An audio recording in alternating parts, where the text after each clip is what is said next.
Hey everyone, we are live on BrisJS tonight. Thank you for joining us.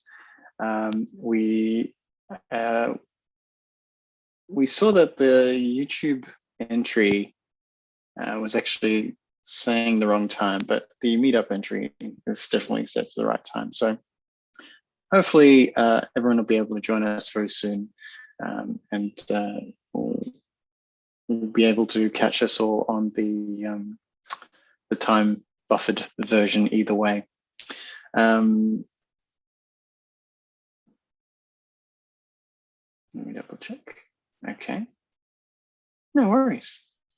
We'll go crack and get started into our preamble. First of all, welcome. Thanks for joining us again for another action-packed month of JS talks and things that will be interesting to JS people. So if you've never been to the BrisJS meetup before, we do a little intro and try and explain exactly what we do each month. Then from there, we'll introduce our speakers and they'll take it away for the rest of the evening. I'll pop that slide back up. And if we have a look here, this is where you can actually go and find a little Q&A forum. So we use Slido to be able to go and ask questions to our speakers and build up a bit of a Q&A buffer. And from there, we'll actually be able to, I'll be able to relay those to our speakers, ask the questions for you. And that way we can get that back and forth, that interaction happening. So please do log on to that. Make sure that you can go and contribute and get all the questions that you're direly needing answers to answered. Okay, let's start by our acknowledgement of country. I'd like to acknowledge the traditional owners of the site we broadcast on from today, which is the Yugara and Bundjalung people. And I'd also like to pay my respects to elders past and present. If you're not aware, we absolutely are on Meetup.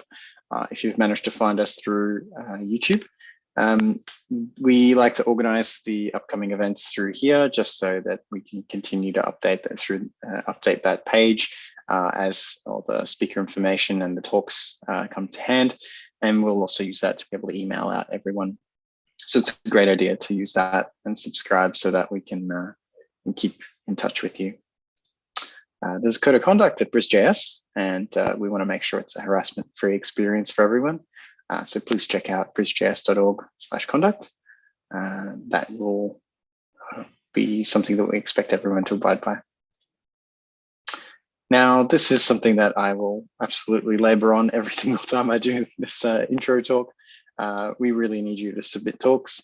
Probably one of the hardest things is making sure that we can rustle up all of this fine content for you every month going forward. So if you'd like to become part of the solution, we will always be happy to take a talk. There's a link on brisjs.org that will take you there. We like to take these talk submissions through our GitHub, which I'll cover in a minute. You can also just request a talk. So if you have a topic that you're really keen on and you really want to see somebody, pick up because you don't necessarily have the information at hand, then yeah, we'll be able to try and pitch that towards all the speakers.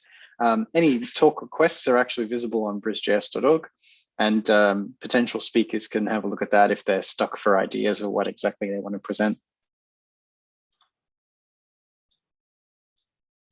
So this is the just a screenshot from the GitHub that I mentioned. You've got some examples of how we go and triage and coordinate exactly when talks are going to happen. We'd like to label them a bit with their length, whether or not they're volunteered or requested, whether or not they're confirmed for the next month or just part of the candidates. And then we like to add them to a GitHub release, and that will be the confirmed set where we've scheduled them in. We're also on various social networks. You'll probably see Twitter being one of the most active ones there. There is an event on Facebook that will mark each of the different BrisJS events as well. And of course, you're on YouTube right now. And that's where we've been hosting all our live streams as we've moved to a COVID-safe format. And when we're back in person, we'll be back to uploading our videos through there as well. So brisjs.org is another website that we've had up for quite a while. It's acting as an aggregation point to try and give you some of that information, some of the links that I've mentioned today as well. Also has a job board on there. So we accept job postings through the GitHub issues as well, just like you contribute a talk, and they get aggregated into this page automatically as soon as we add the jobs labeling on the GitHub. So it's a good place to be able to advertise a role. So if you want somebody to come and work with you, please do go on there and contribute, and we'll mark it appropriately so it appears on this page. Now we do have a sponsor, and the sponsor is BCCW Global.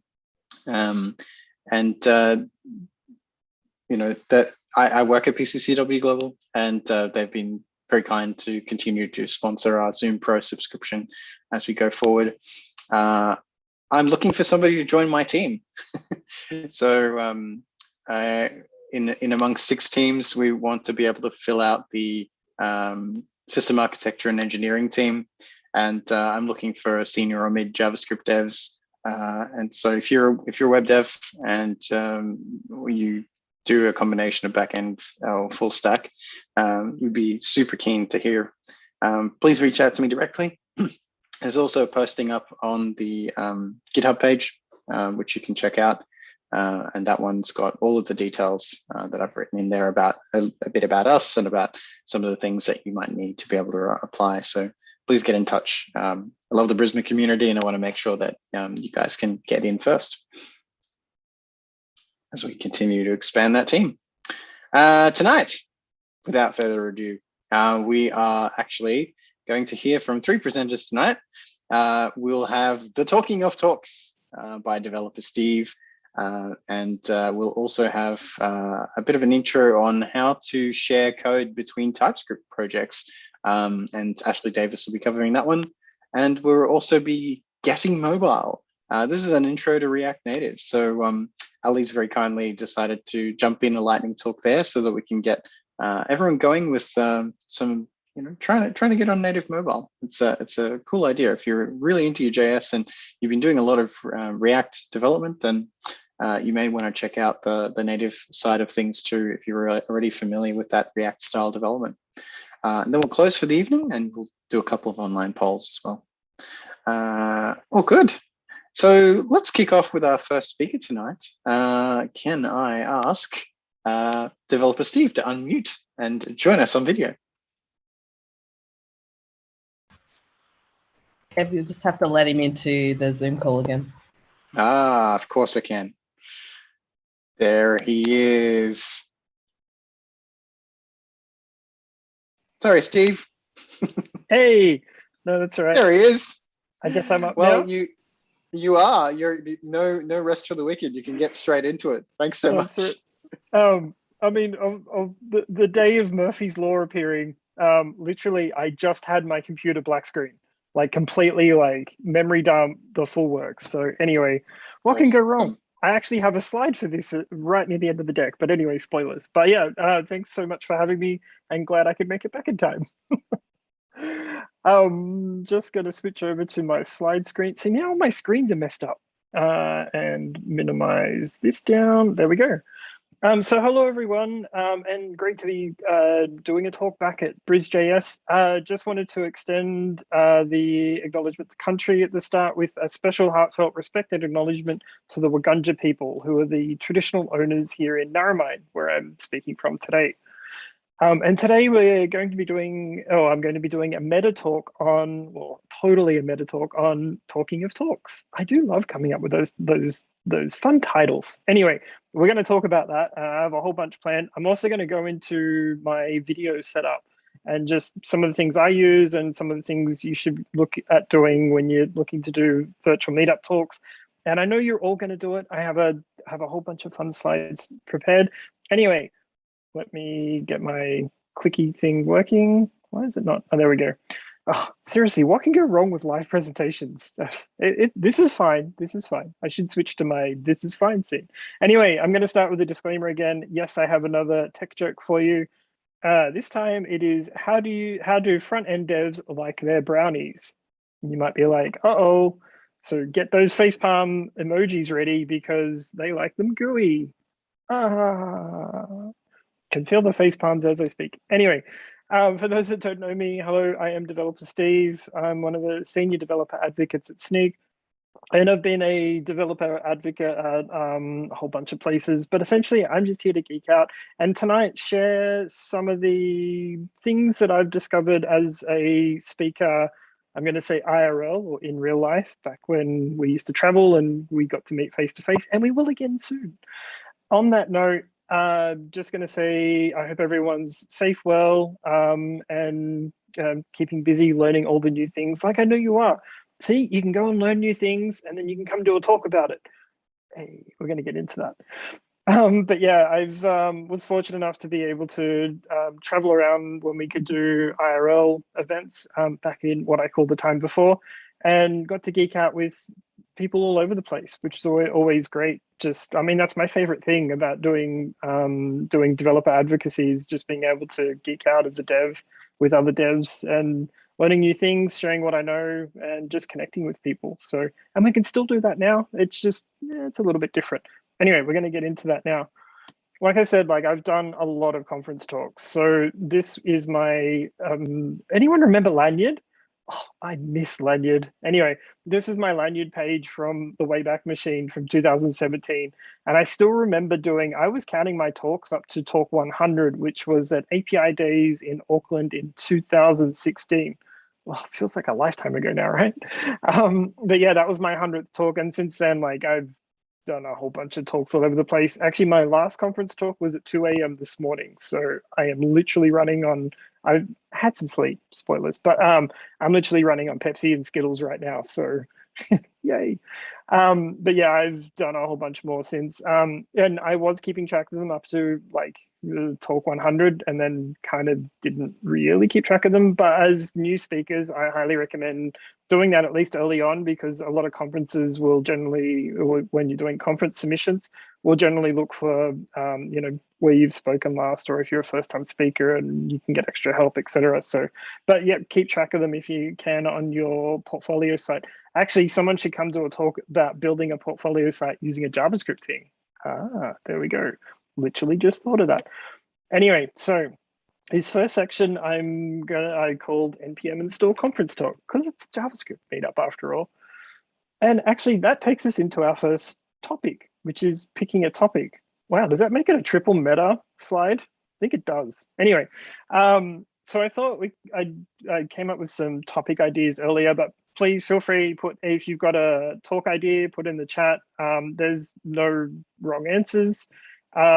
Just ideally, if you are playing with something, and usually this is where I get my ideas from for talks, something that appeals to you as a dev, like something you're doing, something you're using, something you're building, something you did build, something you learned.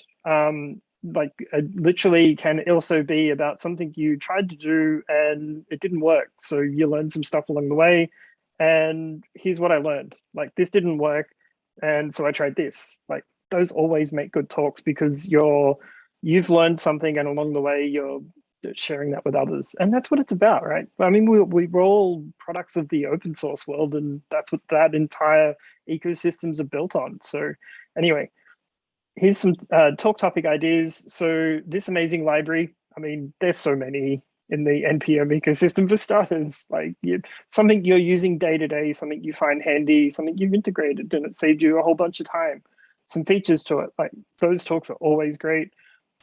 Setting up dev environments, like actually I have a slight variation of this in the last one of this list, so I won't go into this one too much, but you get the idea. Like, you know, how you organize your local environment, always critical to devs, because like that's your universe creation place. Like, that's where you create whole new apps, whole new ideas, whole new things.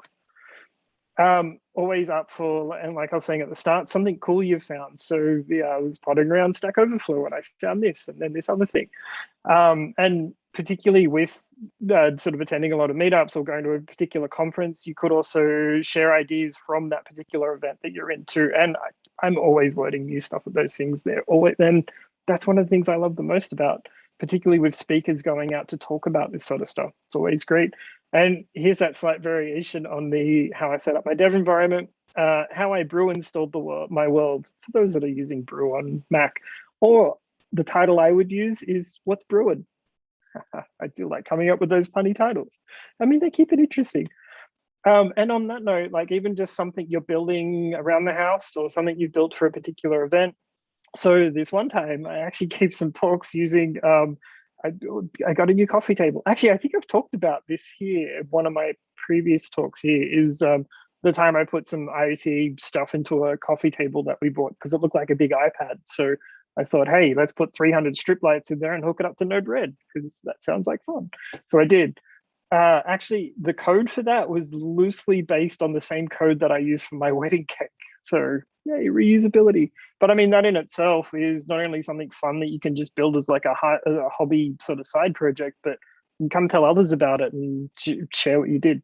So, and I always love those talks. They're so geeky and fun, particularly the IoT stuff, like IoT stuff. Anyway, that's a whole other topic. Writing the CFP or call for paper. So if you're wanting to use that talk for not only for a meetup, but if you want to submit it to a conference, generally you'll have to go through a call for paper or CFP submission process. So some things to remember around that is make it compelling.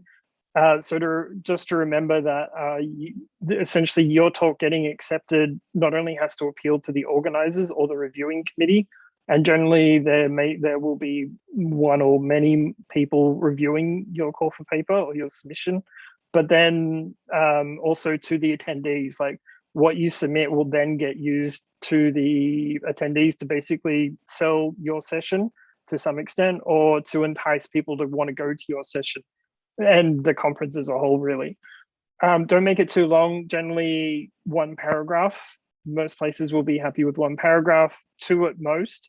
And remember to not only make it compelling, usually in the first line or two, ideally with like some type of enticing title. So like the Bruin one, for example, have a bit of fun with it.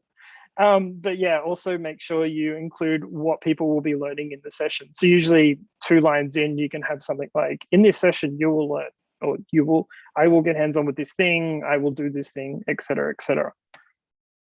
So building out the actual story for your deck, I always, and this is just, literally just speaking from experience here, they're always epic movies to me. So think of like, I don't know, what's an epic movie? One of the Iron Man movies or one of the Marvel series, you know, with someone flying in doing some sort of superhero thing. That's totally what I go for, hence my backgrounds.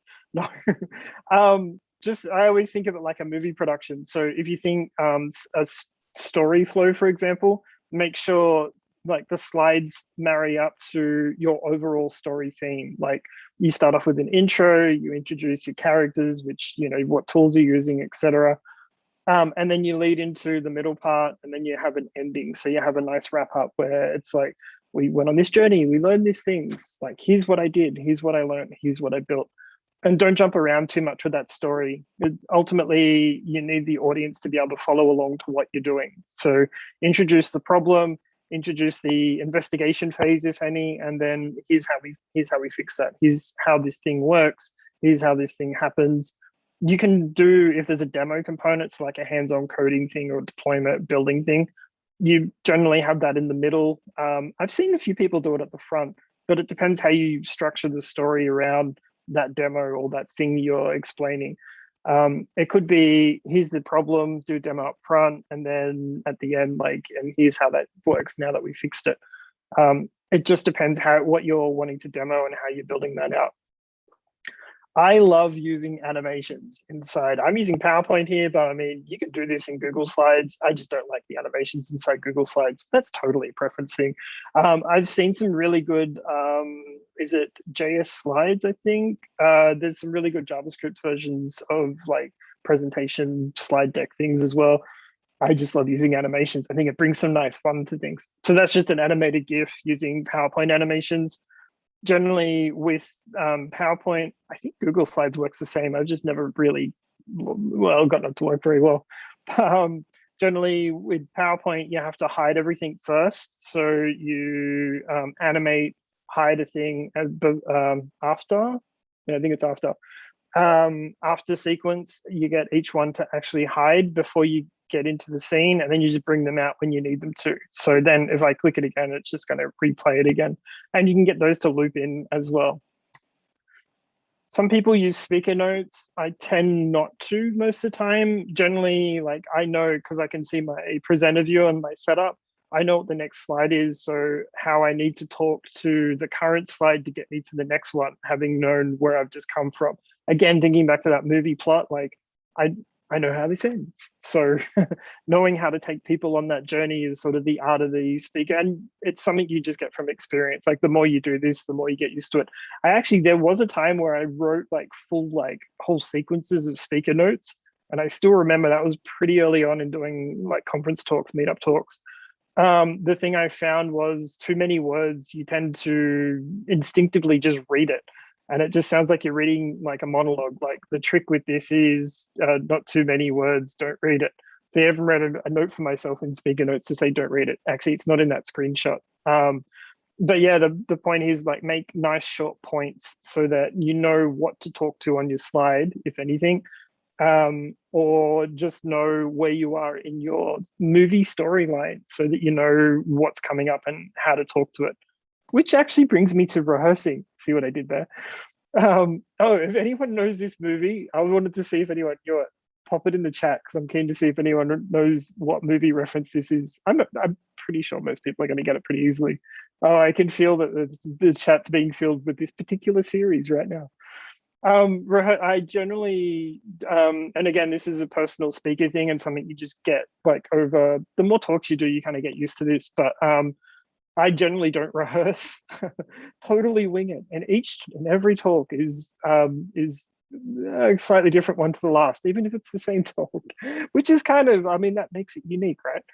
I generally don't rehearse, but I know, again, I know the movie plot. I know how things play out. I know how the story works. So I can talk to that and I can refine it.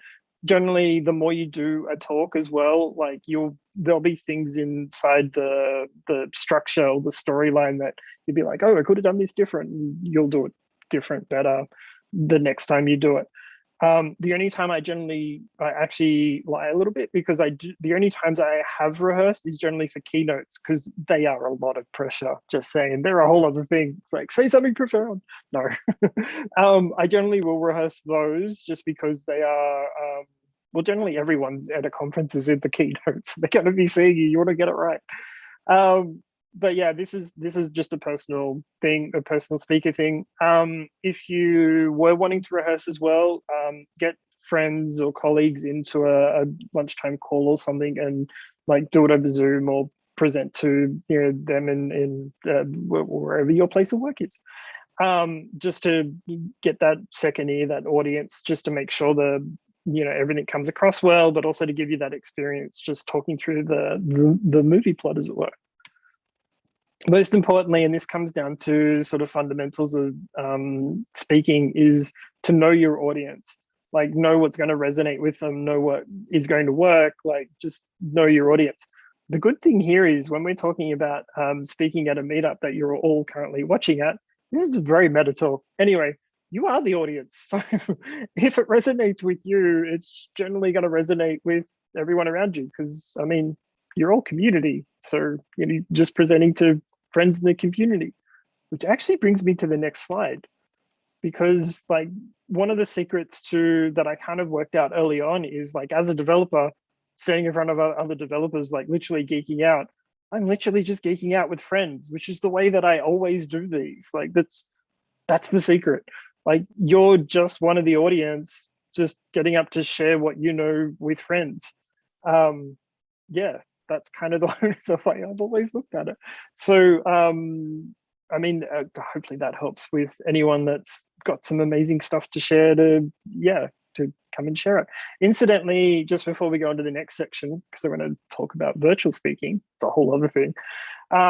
If anyone does have a talk that they're looking to do and needs help with it, wants some advice, like wants to, you've got an idea but don't know how to build it out, reach out. Like, I'm always happy to help with first-time speakers, people just wanting to do more talks, and yeah, just totally reach out. Anyway, virtual speaking. So, of course, in the time before, and I'm sure we will again soon, we used to speak IRL. So we'd be in the venue, we'd get up on stage, there's this crowd of people. Actually, that made reading the audience so much easier when you could like stand in front of everyone and then like you could see their reaction to a bad like tech joke. Oh, miss those days. Anyway, they're coming back. Anyway, I thought we'd go through, the way I set my stuff up. Because last year in particular, like a lot of people that were doing a lot of conference talks, a lot of meetup talks, of course, as we know, everything pivoted like really quickly. I hadn't even used OBS before a whole lot before like April last year. Now, like, anyway, fancy backgrounds. So I'm going to show you how I set up my studio. Ta-da! Actually, I'm just about to paint an entire wall with chrome key green. So anyway, look forward to action scenes soon. I need to clear a wall and stuff. But anyway, work in progress.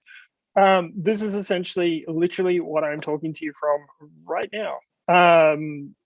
That desk is probably, I think we bought it at Big W one time. I just like how shallow it is. Like, I can set things up. The camera's in a good spot. I'm using 2 studio halogen lights, but like whatever you have available to you and it works, is good to use. As you can see, actually in front of the camera that I have my presenter laptop on, which has got my presenter view for my slides, that's actually a box from one of my routers. So it works and it was there.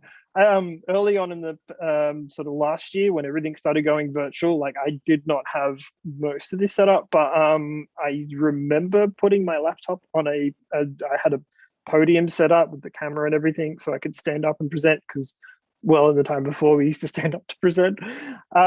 It was literally a clothes hamper, but I mean, no one could see it and it worked, so it did the job. Again, sort of the point of this is just whatever you have at hand that you can pull in to help set up your speaking area, and it works, then cool. The lights and green screen, like I'd already had previously, just had never used. Actually, they were my wife's. So she did some photo stuff many years ago and kind of hadn't used it much since. And I was like, setting stuff up, started using it. Anyway, the camera setup, one thing I did want to highlight, and I see this a lot, is positioning of the camera is vital, because getting it so your head view, eye view onto the camera makes the audience with a virtual setup feel like that you're looking at them, that you're participating with them. And also and you would have seen the screen that I've got set up in front of my camera, means that it kind of looks like I'm looking at the camera. It almost becomes like a teleprompter, I guess you can look at it as. But try and, if you can, get it to eye height, your camera. So if you're I'm using an external camera, obviously, but if you're using your laptop camera, just move your laptop up a bit and it'll look like you're looking dead on with the camera. If you can get more lighting, great.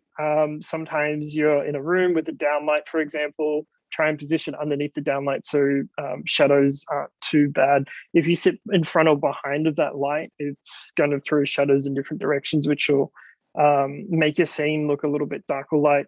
Like, you don't have to have the fancy fluoro light things that I've got on the stands. You can literally use, actually there's one time I used, those builder lights. It's actually sitting over there. It's got one of my jackets on at the moment. But those builder's lights you get from Bunnings? Yeah, I've actually done a talk once using one of those during summer too. Those things are really hot. So anyway, just be mindful of that if you go down that route. But point is, just try and set up your scene so you've got enough light coming in. It just makes the scene look nice and bright. You don't have to have the green screen or anything. I mean, added bonus if you do, but also behind you, try not to make it too busy. Or I've seen folks actually have some nice shelving with just like geeky little things sitting behind them. It always looks really cool too. So Anyway, that's how you get a really excellent scene. Now I'm going to do a live demo, and hopefully my computer is fine now. I still haven't got all my screen set up, but hopefully my OBS isn't still the same spot.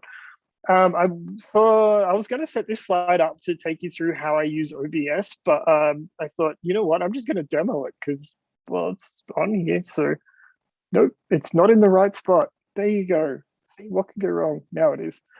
Anyway, this is my OBS. I sadly can't make the GUI, the brownie, any bigger, but hopefully you can all see it. So at the moment, this is what I call my Tron scene. I mix these up from time to time. Inside, where to start? Let's go to scenes. All right, so in my setup, it all starts with main camera. So I have a scene set up that just brings in my camera source, like so, which is coming in through my USB capture card from the external camera. But you can just as easily, hopefully this doesn't crash anything. Oops, no, it's getting unhappy. Oh no, there we go. So I can pull in from my main Mac, I can pull in my FaceTime camera if I wanted, or whichever external. I've got a couple external ones running, including, actually, I think Immersed was there. Oh, no, it wasn't. But yeah, this camera basically just pulls in my straight green screen, which is when they're inside that view, I just chroma key the green screen out, as you can see there. So if you haven't got a green screen, I would just set up that one camera in as like a main camera, as a reusable scene, which you can then pull into any scene you need to. So this one here, for example, which is just using a flat image background, you'll see that there's a scene now called main camera, which is coming in from that one. And likewise, if I switch back to the Tron scene, like I've got the same scene, which just means I can reuse it over and over, which is handy if you're doing chroma key, because you can just put the filter on one feed coming in, and then you can adjust it as you need. So you can adjust the color and do all sorts of funky things with it as well when you're setting that up. The background itself, some of it may look sort of cool and fun, but it's literally just an MP4. Spoilers. Oh no, I feel like I'm giving away all my fancy trick. No, it's fine. Open source. But yeah, these are literally just MP4s. So this is my Tron scene that I've been using lately. It's a Jedi Temple. Oops, there's this logo there. You can add extra scenes on top. We're going to get to that when we get to the water room. So that's literally how most of these work. What you can do, and this is where it gets a little bit fun, is you can layer objects inside your sources for a particular scene.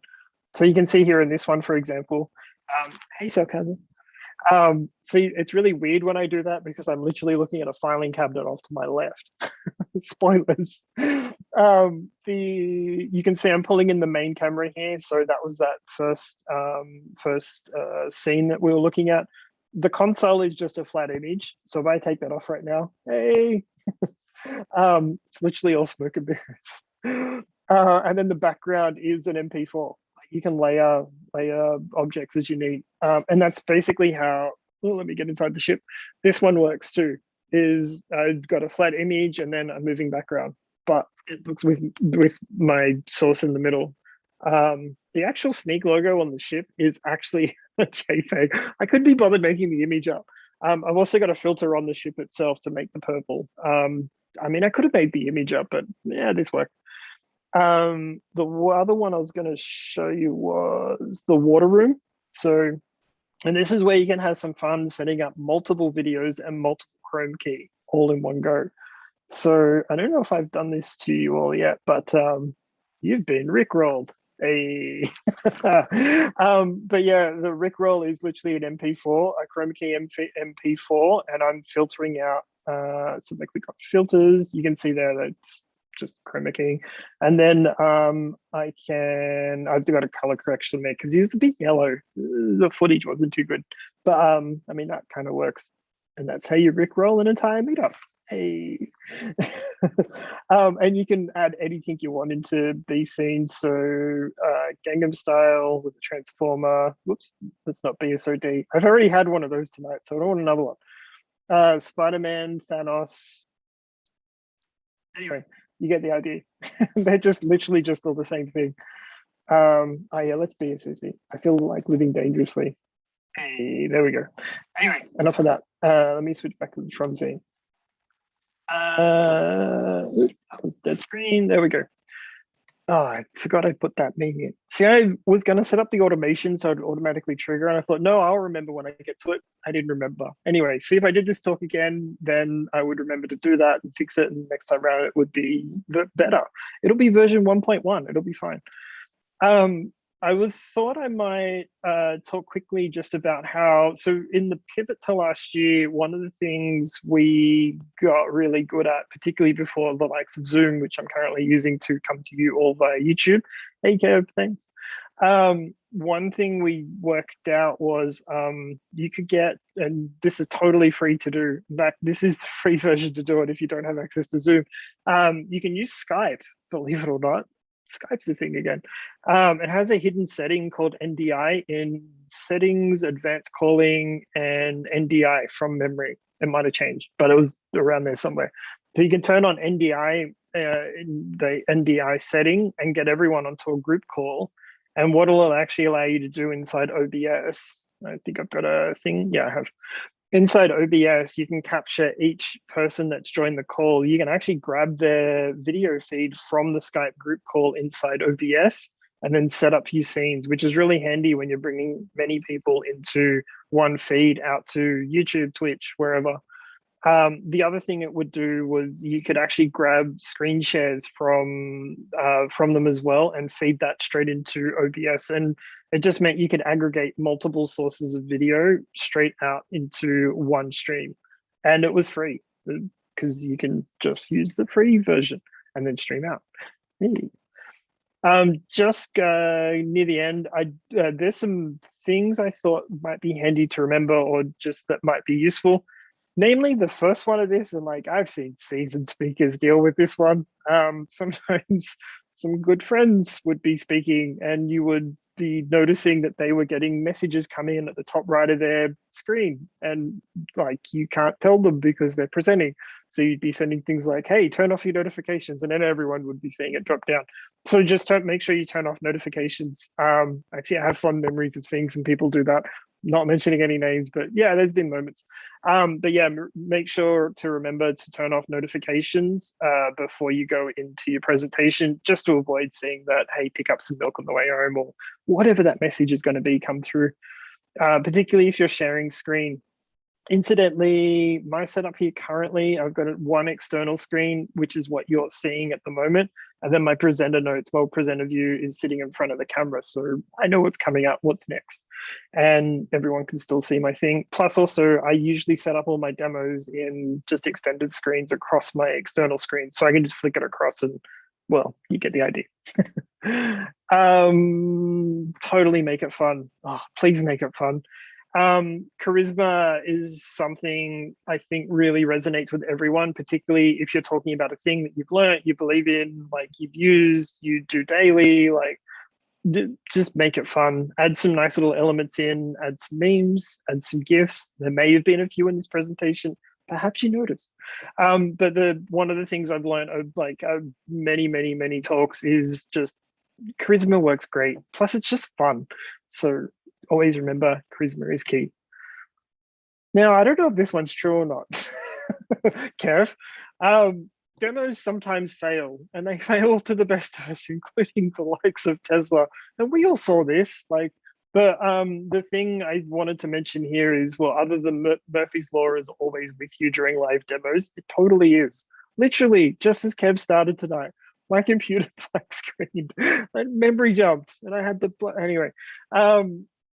So with live demos, the thing, well, maybe not with the situation tonight, but try and have backups if you can. So particularly with code demos or building a thing, like particularly with coding demos, like have nice clear steps that you know you're going to go through.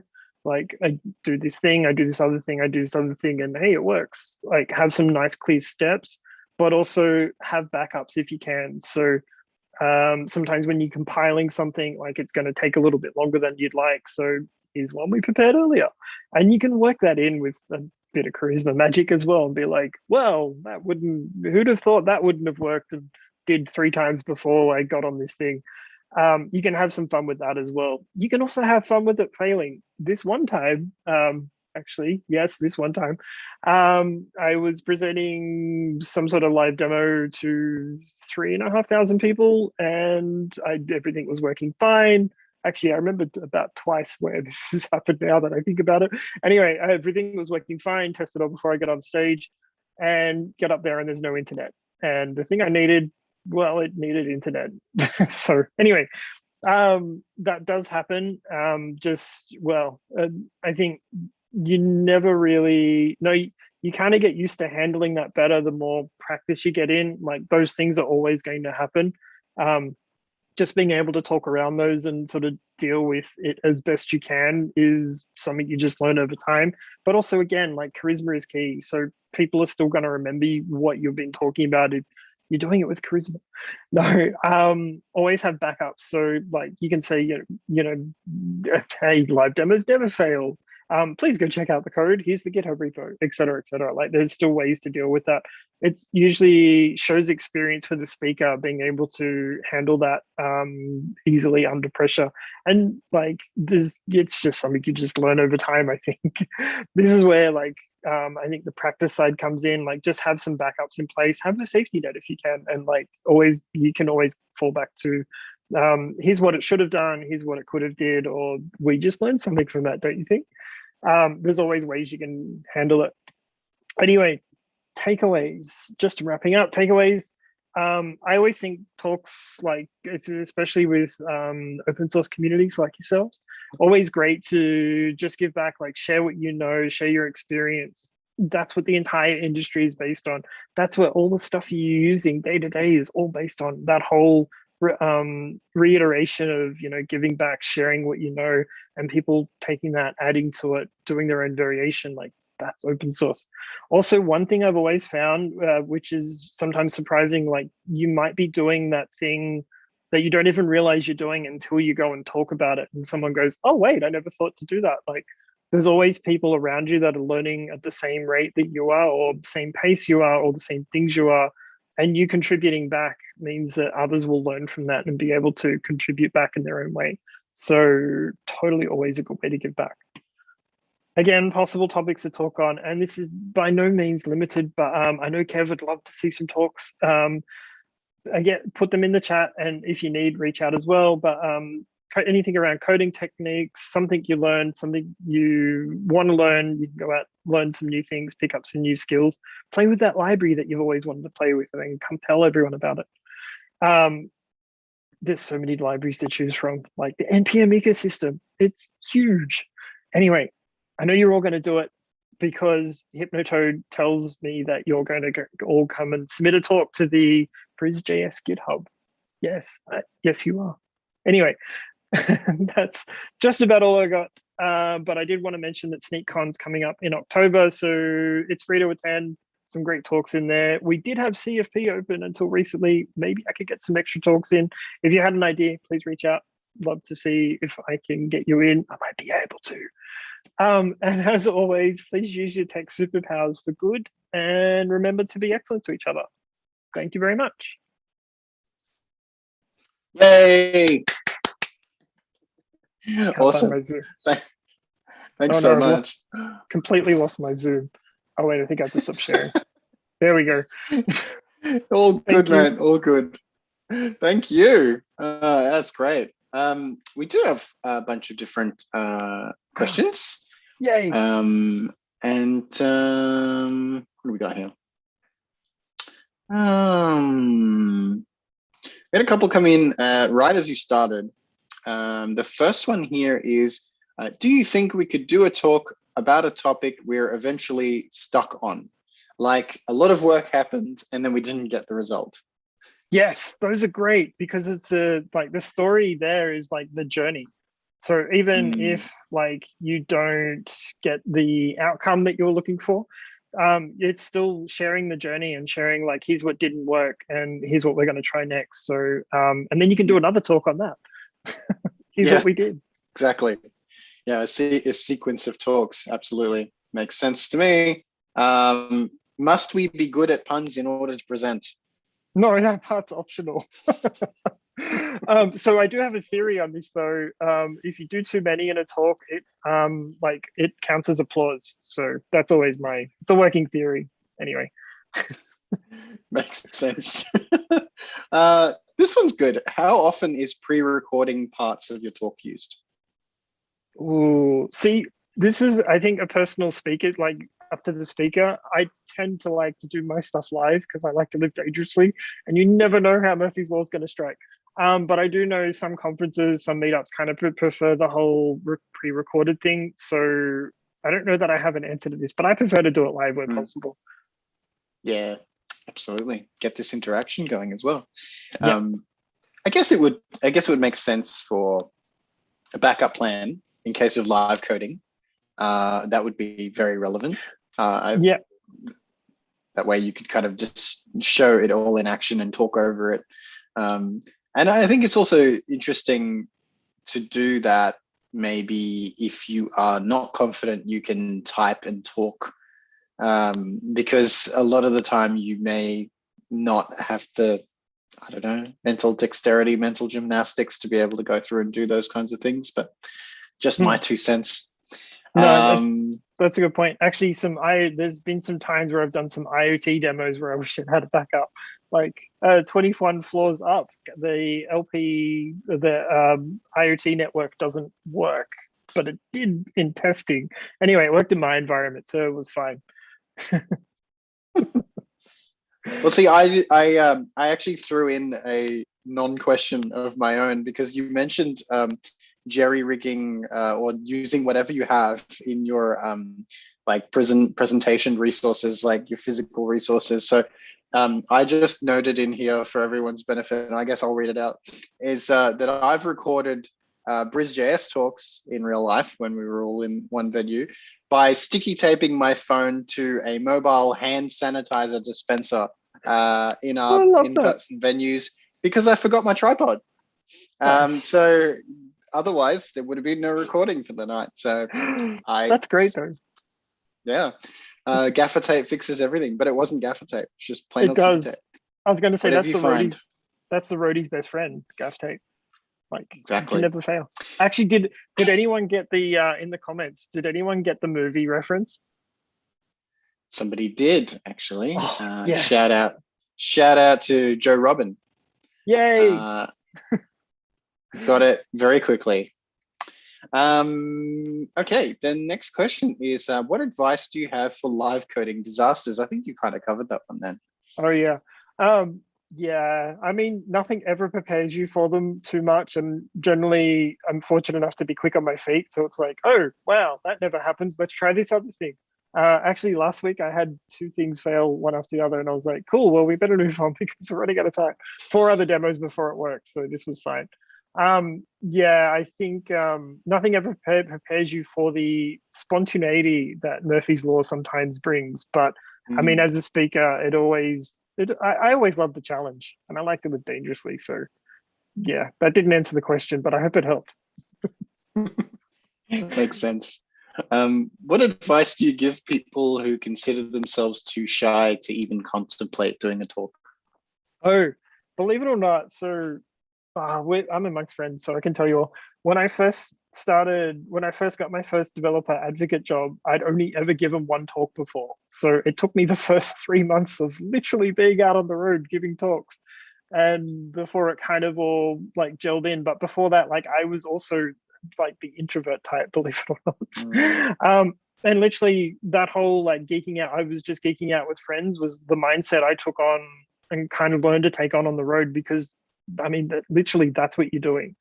There's no one, and most communities, I'll say most, but most communities hopefully are all very welcoming, very forgiving anyway. So like there's no wrong way to deliver the talk.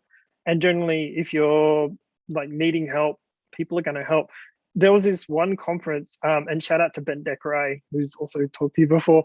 There was this one conference he spoke at where not only did his initial computer die with all his like demos on it, this was at a PHP conference one year, but 2 other computers that friends had loaned him also died due to the same issue that was happening inside the code.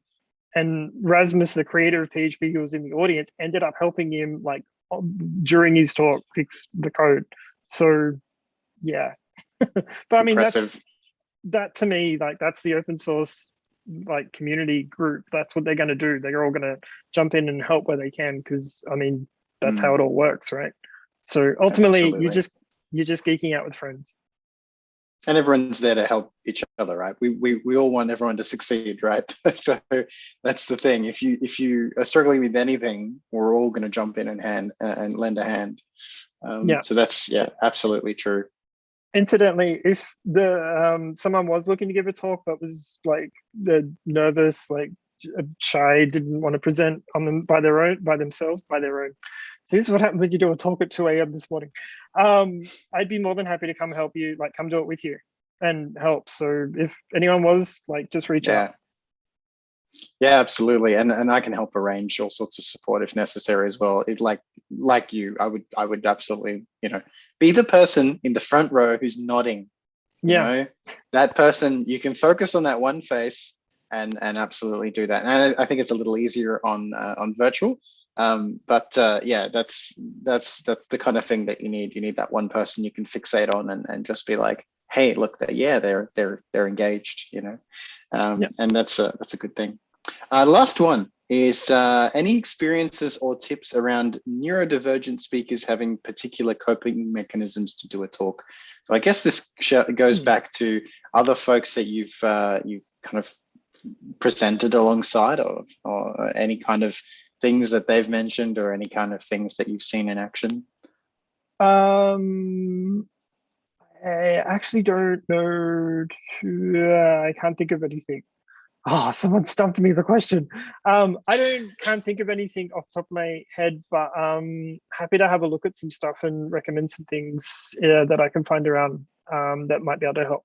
But Yeah, absolutely. No, that's it. That's what'll happen also in a talk. If you give one, people ask you questions, and if you don't know the answer, or you didn't do that bit of it, that is fine. That is okay. People are not razzing you. They are not going after you or getting snarky because you didn't give them an answer. If they are, let them buzz off. That's not the point here. You're here to contribute some work and some sharing your experiences. So yeah, it is the pressure there it should be non-existent. And it's, as you said, it's the kind of thing that you get with a lot of practice, experiencing different groups and different communities. Hopefully BrisJS is very welcoming. So we'll try and keep that encouragement up. That's great. Thanks so much, DeveloperSteve. Woo! Thank you. Thank you so much again. And it's always good to have you on. And I think this is a really valuable perspective, because of course you've been doing this forever. And I think anyone who would be able to jump on and then be able to follow in your footsteps is a great thing. So thanks again. Thank you. All right, we're going to hand over to our next speaker, and you've seen our next speaker before, hopefully, as well. Ashley Davis is here to tell us a little bit about how you can start sharing code between TypeScript projects. Ashley, are you there? Thanks, Kevin. Hi, everyone. Really good. Really, it's great to be talking for BrisJS again. I always love it. Always have a lot of fun. Thanks, Steve. That was a really awesome meta talk. I really enjoyed it. Who doesn't love geeking out with friends? It did make me think that I'm probably going to be breaking most of your guidelines in this talk tonight, so sorry about that. And I kind of wish I'd had a bit more of a pun for a title of my talk as well, but I'm terrible with that kind of thing. So anyway, I would encourage anyone to come and talk for BrisJS. It's a really rewarding experience. It's really changed a lot of things for me. Talking at a conference can be quite daunting, but talking for BrisJS is really easy. You don't need to do a lot of preparation, and we're really welcoming. So, come and talk for BrisJS. We'd love to have you. Please submit your talks. My tips actually for talking are practice live streaming. That's what I did. Basically, just get on Twitch, start doing some coding, talk about it. Even if you stuff up, no one cares. Probably no one's going to watch. No one much watched me. But it does help you get better handle on being able to code and talk at the same time. And also for handling those disasters that naturally do happen when doing live coding or giving demos. So just jump on Twitch, do some live streaming. If it doesn't work out, you can always delete it. So anyway, as Kevin said, my name is Ashley Davis. I'm the author of Bootstrapping Microservices. And I'm going to talk to you tonight. I'm going to show you tonight how to share TypeScript code between your projects. I hope everyone's doing okay in the various lockdowns and staying safe. I've just had my first vaccination, very much looking for my second, and hopefully be able to do some traveling again at some point. So I don't have any slides tonight, so that's the first thing, or any flashy animations or anything like that. I'm actually just going to walk you through some code examples that I created earlier, and hopefully teach you something useful. You can find the code itself on GitHub, and you can follow along as I'm doing this if you like, or you can follow along later watching this replay on YouTube. I also have a blog post about this coming up as well, so if you want to get more details, get on my Twitter, AshleyDavis75, and wait for an update. I will be doing a blog post on this in the coming weeks, and I'll be keen to share that with everyone. Now, before we get into it, I just want to do a bit of a shout out for the awesome company that I'm contracting with, Schedulo. They are hiring developers. A really nice bunch of people. Go to schedulo.com/careers, click on see all job listings. There's a few here at the moment. If you've got to choose the right department, depending on what you're interested in, somewhere here, product development. But there's heaps more jobs going to be listed on here in the coming months as well. So please bookmark this careers page, schedulo.com/careers, and you'll find some interesting stuff here in the future. So let's talk about TypeScript. Now, how do we share code between TypeScript projects? There's a few different ways we can do this, right? And the one that you're probably thinking of, the one that you've probably heard of before, is publishing like an NPM library. So this is the NPM package repository here. You can take a TypeScript project, compile it to JavaScript, and then publish it on here along with the types. And then you can pull that library, that package, into any other kind of TypeScript project that you want and use it. I'm just going to show you one that I did called DataForge. So DataForge is a TypeScript project. It's been published on NPM. It's public. Anyone can use this. And so this is the kind of, I guess, the default way really of sharing code in our community is through NPM. We can do this publicly or privately. So you can have a private account. You might have to pay for that. But you can have a private account on NPM, and you can publish your packages just for your team if you want to. Another way of doing it as well, which might be appealing, is you can literally just publish your compiled JavaScript code on GitHub. And again, either you can do that publicly or privately. But then you can actually NPM install it. So it's like, it's an alternative to actually publishing an NPM package, is to just put it on GitHub.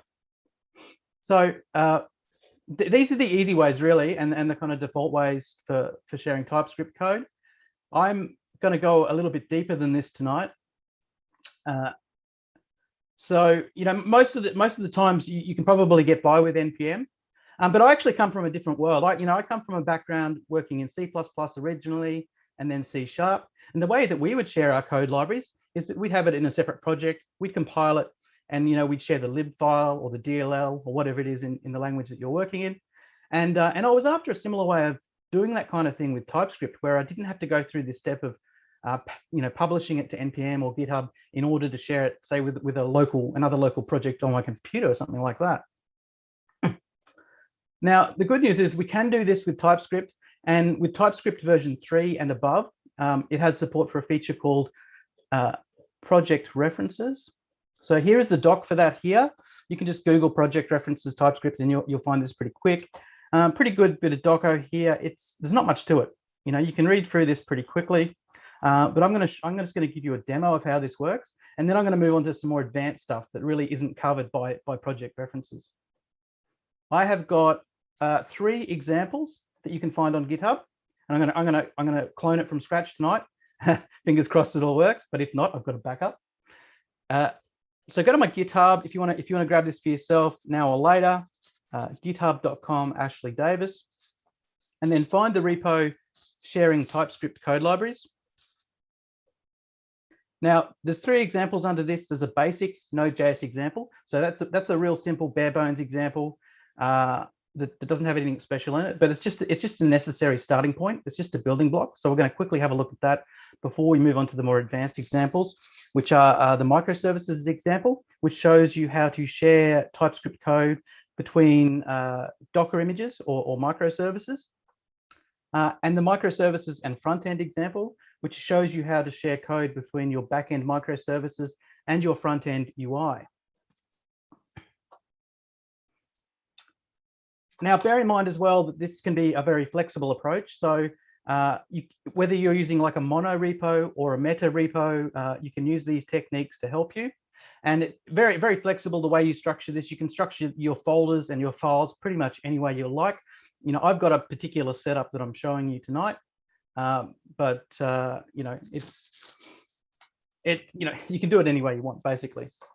Anyway, another thing you can do here in this repo is if you drill down to any one of these sub examples, I've got some nice diagrams here that kind of show you the structure of the project and the file system for each of the examples. So I'm going to be actually taking you through those files in a moment, but come back and have a look at this later if you want to sort of get clearer on how it works. I'm going to clone this from scratch. So if I go to click here, copy the repo URL, go to my command line. I'm just going to do a git clone, get this locally.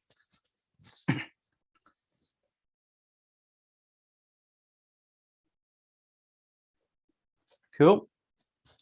We have code.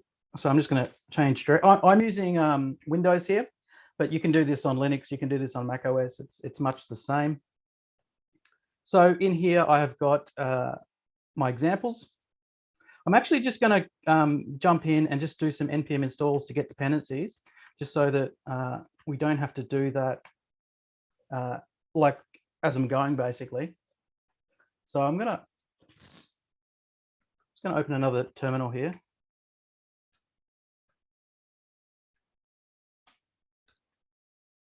And I'll just go down to the microservice, because this is another one that this just takes a little while to install the dependencies. So I'll get them installing while we're waiting. And this one is ready to go, which is good. So I've drilled down to, let's just go back one directory here. I've drilled down to the Node.js example here, and I'm just going to open this in Visual Studio Code.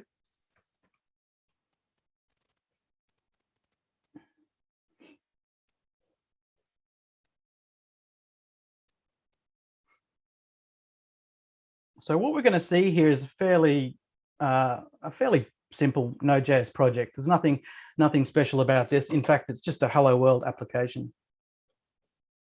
So what we've got here in the root directory, we've got basically a Node.js project. Let's get rid of that. We've got a Node.js project, and we've got a libs directory. The libs directory contains our shared libraries. There's only one in there, my library. You could have multiple other libraries in there. It doesn't matter. To keep this simple, I've only got one. So that's a fairly standard, TypeScript Node.js project. And then my project is the same. It's got a package.json. Both of these have got package.json files, which is the metadata for Node.js. Both of these has the tsconfig file, which is the configuration file for TypeScript. If we have a quick look at the code for the library, super simple. It's just a function called showMessage, which prints hello world. Nothing too exciting there.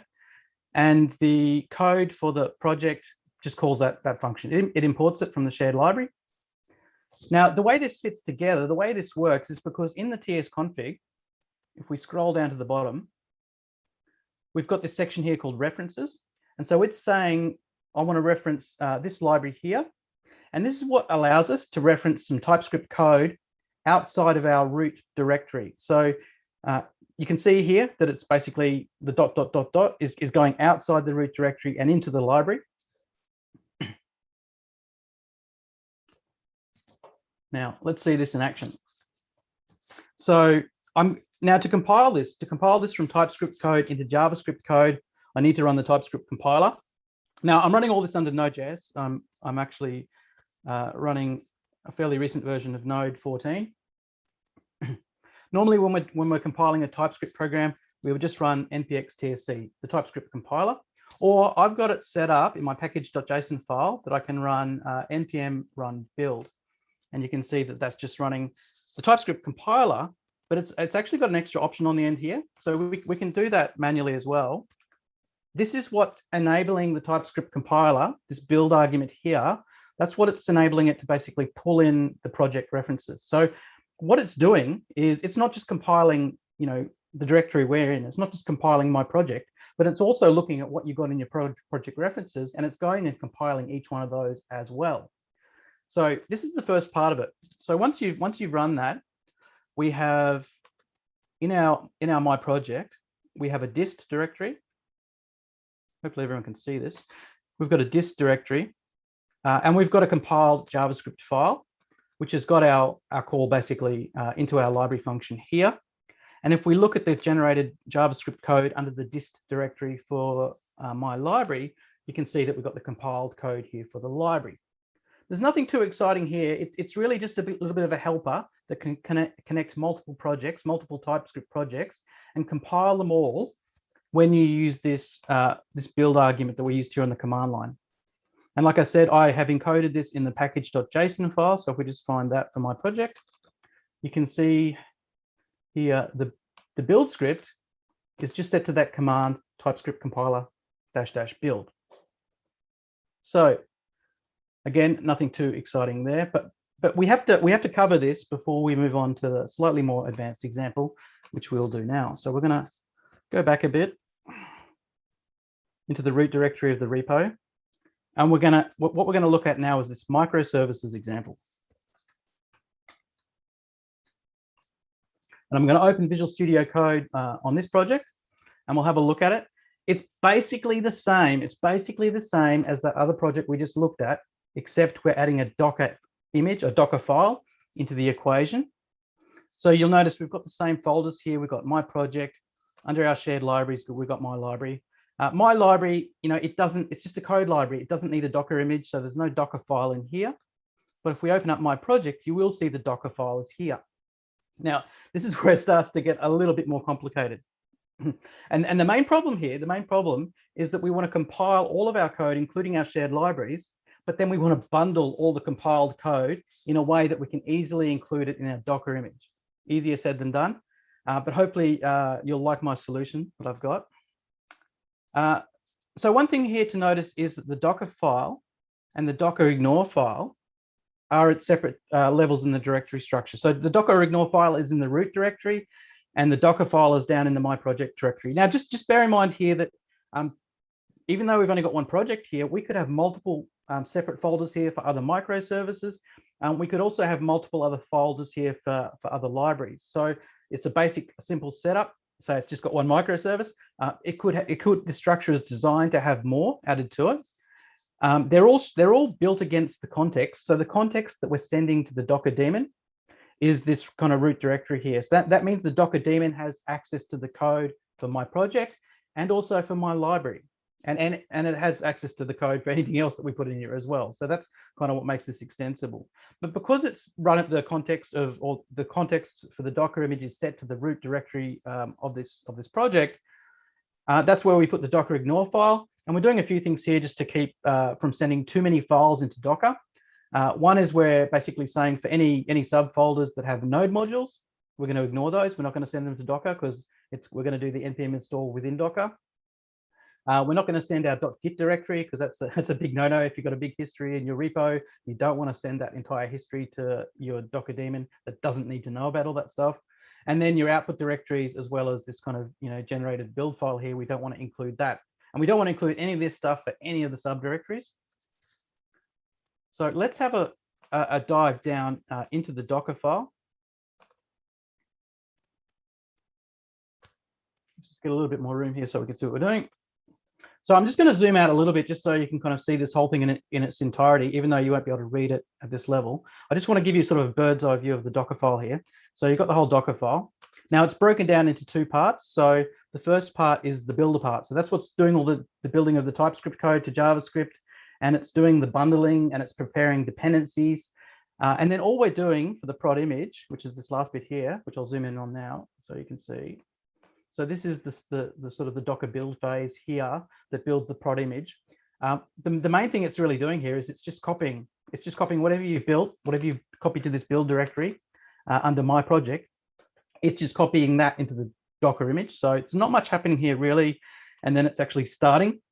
It's running npm start, which is configured in package.json to actually start this application under Node. So coming back to how this is all built together, let's look at the first half of this equation here. There's not much of this. I just want you to get the gist of this really. I don't really want you to understand everything about how this works, but just see here that we're gonna build this against the context of the entire project here, and we're copying everything over. So that includes my project, it includes my library, it's going to include any other microservices you add to this, it's going to include any other libraries you add to this. But if you are worried that you're copying too much and you want to kind of optimize that, you can break this out into multiple copy statements, and you could copy, one library or another, or you could copy, one microservice against another. It doesn't matter. I'm not sure it matters unless you've got huge microservices or huge libraries, which you probably shouldn't. So it's copying everything over to the Docker daemon there.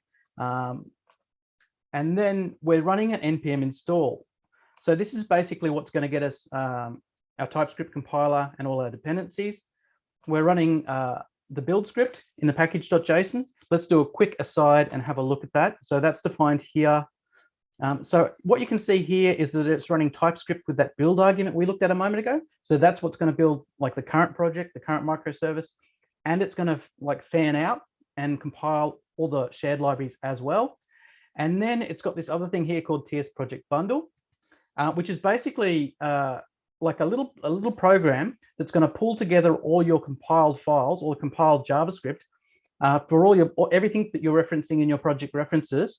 And it's going to copy that to this output directory, the build directory. I created this. I couldn't find anything in TypeScript that could do this, so I had to create this. But it's very simple code. And I'll show you where that lives on NPM in just a moment. But anyway, let's just cover the rest of this Dockerfile first. So now after we've done our build, so we've run TypeScript, we've bundled together all our compiled JavaScript code. We're now setting our working directory into the build directory, which is where all that bundled JavaScript code has gone. And we're going to do an npm install to get this handy little program called Recursive Install. And this is what, again, another thing that makes this solution kind of extensible to more libraries and more microservices is that we're not just running a normal npm install, we're recursively installing dependencies for all our projects that are in all the subdirectories, and bear in mind that we're only doing this for our build directory, so it's very concise. We're targeting exactly what we want to target here, and we're only installing the production dependencies. That's what that production flag does. So at this point here, we've compiled our TypeScript code, we've bundled it together, we've installed the dependencies for the production code, and then all that's left to do here is to copy that to the production image. So that's what ties this whole thing together here. So hopefully that's been interesting. I'm not gonna. I could build this and run it, but there's no point. If you've seen my talks before, and you can find them on YouTube, you can see a few other examples of me running Docker and sometimes failing. So I'm not going to worry too much about that tonight. The only slight problem with this approach really is this copy. But like I said, if you feel like this is copying too much, just remember that this is only copying into your build stage image. It's not copying everything into your production image.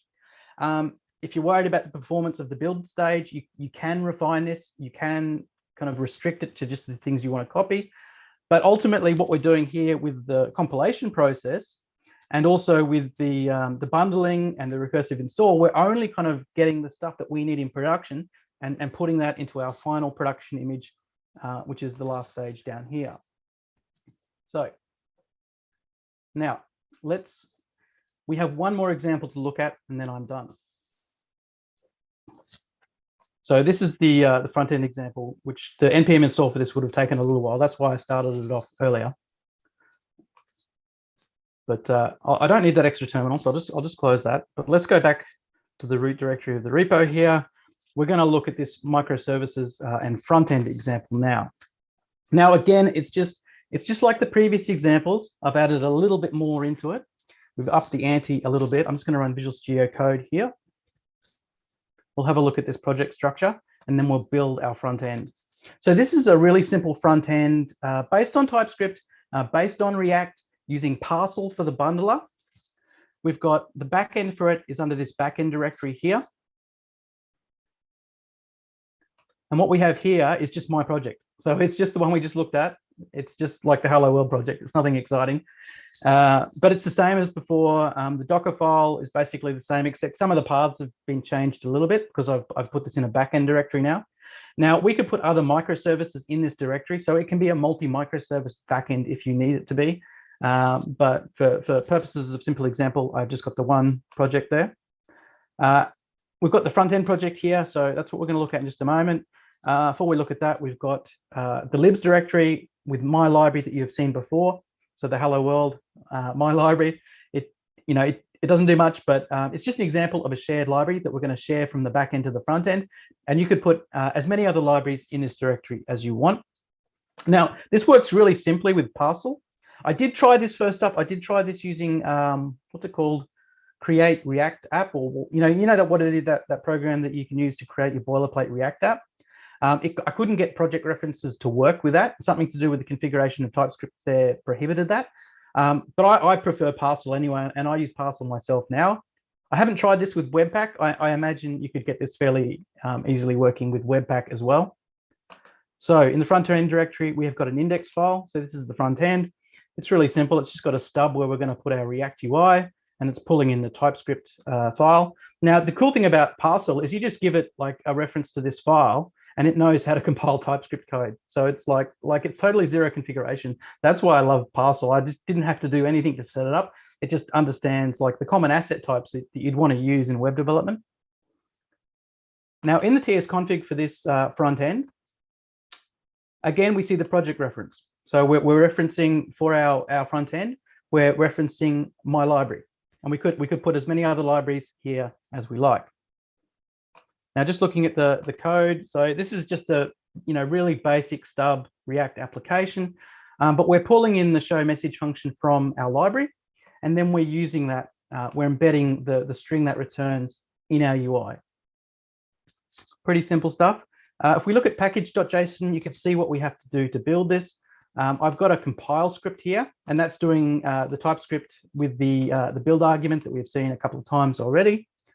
And then the actual build command, which is the one that actually going to compile our single page application into a bundle that's ready to be a published static website. We're running that npm run compile. And then what we're doing is we're running Parcel build. We're pointing at our index.html, and we're telling it to go to the output directory. So this is like really simple. There's hardly anything new here. Like if you already know React and TypeScript and Parcel, which you might not. So if you don't, it could all seem pretty complicated. But if you know those things already, you can hopefully see that what I'm adding on here is nothing complicated. At least nothing complicated compared to what we just did with Docker. So this is kind of the easy part really after Docker. But now I can run. Now I have to go into my front end directory here. But I can do an npm run build against this. It's going to do the compile, which is doing the TypeScript compile with using that build argument. This Parcel takes a little bit of time. It's a small web page, so it doesn't take much time at all, really. But it takes a little bit of time the first time you run it, and then it's all cached, so it's really fast after that. But you can see here it's output the files that it's generated. We've got a HTML file. And importantly, we've got a JavaScript file to include in the HTML file. So this is the compiled TypeScript code, including the bundled version of our library.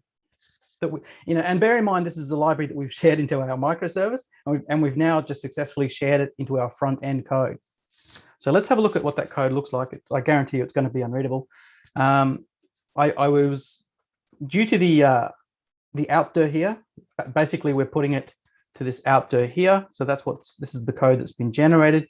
You can see an almost unreadable HTML file. Actually, it's not too bad because there's not much in it, but you can see our index.html has been rewired to kind of use our JavaScript file that was compiled using Parcel. And if we look at that JavaScript file, this is where it gets unreadable. This is a minified, sort of uglified mess of JavaScript code. But just to show you that the Hello World function is in there somewhere. In fact, I'll just show you what the latest version of the Hello World function looks like, because Originally, in the original example we looked at, it was a little bit different to this. But here you can see it's just a function that returns a string, and it's returning hello world. And we're just printing that out into our UI. So again, examples aren't too compelling there, but I've done some really cool stuff with this. But what I want to search for here is hello world. So there you go. You can see that our hello world function has been sort of minified down to this function called E in the output JavaScript code. So Parcel's done that for us. It's automatically compiled our TypeScript code according to our TypeScript configuration. It's automatically, magically pulled in our project reference to my library, and it's pulled in, compiled in this hello world function that we can now use in our front end. So I think that's about it. I will just return to the repo. So if you enjoyed that and you want to try it out for yourself, please come to my GitHub, Ashley Davis at GitHub, sharing TypeScript code libraries. Come and grab it for yourself. Do what I've just done. Watch it on replay if you want to catch up on it. Catch me on Twitter, and you will find that I do have a blog post coming out on this topic in the near future. Thanks for listening. Thank you so much. That's awesome. We'll get through a few questions as well. Cool. First one that's in here is, does the I think this one was early in the piece. Does the compiler keep the built projects in the same place or bring them together into the one project space? No, so that was the piece that was missing, right? And I'll just quickly share screen again and show you where that was. So unfortunately, it's a little bit dumb, right? It will how's it work? So basically, when you ask it to compile your project, it just looks at the project references in the tsconfig, it iterates them, it builds them as well. But that's all it does, which is like, it's only part of the solution, really. And, you know, kudos for them for adding that, but it should really bring all the code together, shouldn't it? There should be like, I'm really itching for TypeScript to have a great bundler built in. But that's why I had to create this thing, TS project bundle. So I didn't actually come here. I was going to show this, but I didn't come here. This is like super simple. You can install it. I'll show you how it runs here. Now, where did I have that? I think it was in the package file for my project. Yeah, so the build process for my project, for my microservice, or for whatever project where I'm bringing in the shared TypeScript libraries, I'm doing that build that builds the current project and all the dependencies. But then I'm running my little command line tool here, TS project bundle, which is basically just going to load. All it does is it loads this tsconfig file. We're in the wrong one here, but you get the picture. It just loads the tsconfig file for the project that you're building, and it just kind of passes the JSON and iterates over this. It figures out where you keep your code. So normally in your tsconfig, you've got like an app dir. So it knows where for each project, each dependency, where it gets compiled to, and it just does like a copy, a file copy. So that's TS project bundle, something I had to build for myself. So that's an interesting little project if anyone's interested in having a look at that and extending it for themselves as well. I would not be surprised if this is included in TypeScript at some point in the future, because it just seems such an omission for it not to be able to to have this great feature that does all these different projects for you at once, but then not to gather it together. So it's also possible that I've missed something as well. So if anyone out there knows a better way of doing this, like, I'm all ears. Please tell me. Yeah, for sure. That's really interesting. And I guess that answers the next question as well. I think it's part of a little misunderstanding. It's like, is it going to dynamically pull in external projects to compile, or do you need to get them locally first? So it only goes on local paths, right? Yeah, that's right. And it's not that intelligent. So I don't think there's anything dynamically about it. It's just literally, it feels like it's just going to walk each of the projects and run your TypeScript compile on them. So you don't have to do it for each project. It compiles them for you. But I don't think there's anything particularly dynamic about it. Like when you come to run the project, so normally when you run a TypeScript project, unless you're doing it in development, I run TypeScript code directly using TS Node. But when you're running it in production, you're always going to be running compiled JavaScript code.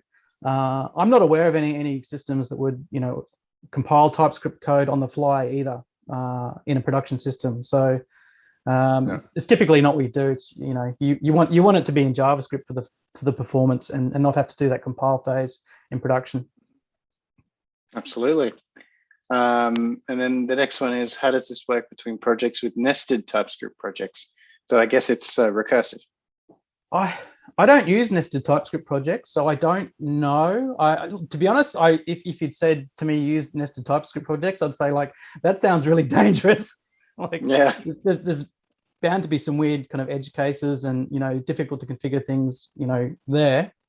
So I haven't used nested TypeScript projects. It might work fine. In fact, I'm kind of curious to try that now. Cool. Well, the next one's very simple. What version was external references introduced? If I didn't say, it was version 3. There you go. What would you say the benefits are over linking in an NPM module with NPM link that points to a local copy of your package? That's certainly something I use all the time for my published NPM packages. You know, like, in fact, you know, I learned about that a year or two ago, I think, but I was doing NPM stuff for years before that. So I don't know how I ever got by doing development for like NPM packages without NPM link. It's so like invaluable that if you want to publish something on NPM and you want to test it, like the thing I used to do was I'd like publish an update and then kind of pull it in to test it. And of course, that's a horrible way to work. And sometimes I still kind of, that's like, I still have this mentality like built into my brain, baked in basically, that I think, oh, I've got to publish this thing to test it. But then I'm like, NPM link is my savior. So NPM link is fantastic. I use it all the time. There are plenty of times though when you don't want to publish like a package to NPM, like, you know, I build microservice applications and I want to share code between microservices, and like publishing to anywhere, even if it's private publishing, because you don't want to show other people, you know, your proprietary code or whatever. It's just an unnecessary step, right? That makes development more difficult. And so, you know, like if you're using like a mono repo or a meta repo, you know, if you've got multiple projects, you know, just configured locally, you know, different repos configured locally on your computer, you can share code libraries without having to publish. You know, it's just such a time saver for those times when you just there's no benefit to publishing. Yeah, absolutely. Yeah, if you don't need the overhead, makes sense. We got one in here. What is the difference between references to include in TS-config? For example, using include, and then there's a globbing pattern for /*/.ts and libs/data.ts. I can't even visualize what that looks like. Great call. Let me point that. Hang on. Let's peek behind the curtain. Sure, this will work. There we go. All right. So that's a separate TypeScript compiler setting, and that's telling it. I'm not entirely sure as well. You'd have to go and read the docs to be sure on this, but I think it's just telling it, you know, what source files to include to compile into your project, and like where to find them in your directory structure. And the globbing stuff is all about, you know, like, you know, get me all JavaScript files, or get me all TypeScript files or TSX files or whatever. So I think that's just telling you what you want included in this project. But project references allows you to link to whole other projects that have their own kind of, you know, include directives, their own configs and everything else. Yeah, absolutely. Probably a little bit more flexible. Yeah. So this is the globbing pattern of where it can find all your source code. So you know, for example, I think if you were to point multiple patterns at include for other projects, you'd end up with namespace conflicting and stuff like that. I think too, like you'd end up defining something in one project that would probably reference the same thing as another in another project. So I think your reference is the equivalent of that, so to speak, to be able to reuse. You know, you need references when you start getting this message from the TypeScript compiler that says you're trying to include code like outside your project's directory. If you've ever had that error message or that warning or whatever it is, you're like, oh, but I wanted to use my code from over there. And like, that's where you need project references.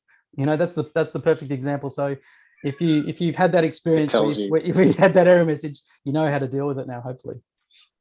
Nice. All right, that's fantastic. Woo! For all of them. Thanks Awesome. very much, mate. I really appreciate it. And Thanks, Kevin. I'm sure everyone out there has gleaned something else that's interesting to them now as well. So that's fantastic. Sweet. Thank you. Always love it. Thanks, mate. Bye-bye. All right. Thank you. All right. Now, last but absolutely in no way least, we have Alison, who's available to take us through a bit of React Native. Hi, how you doing? Hi, hello all. Yes, I'm back, and this time I'm going to make it quick. And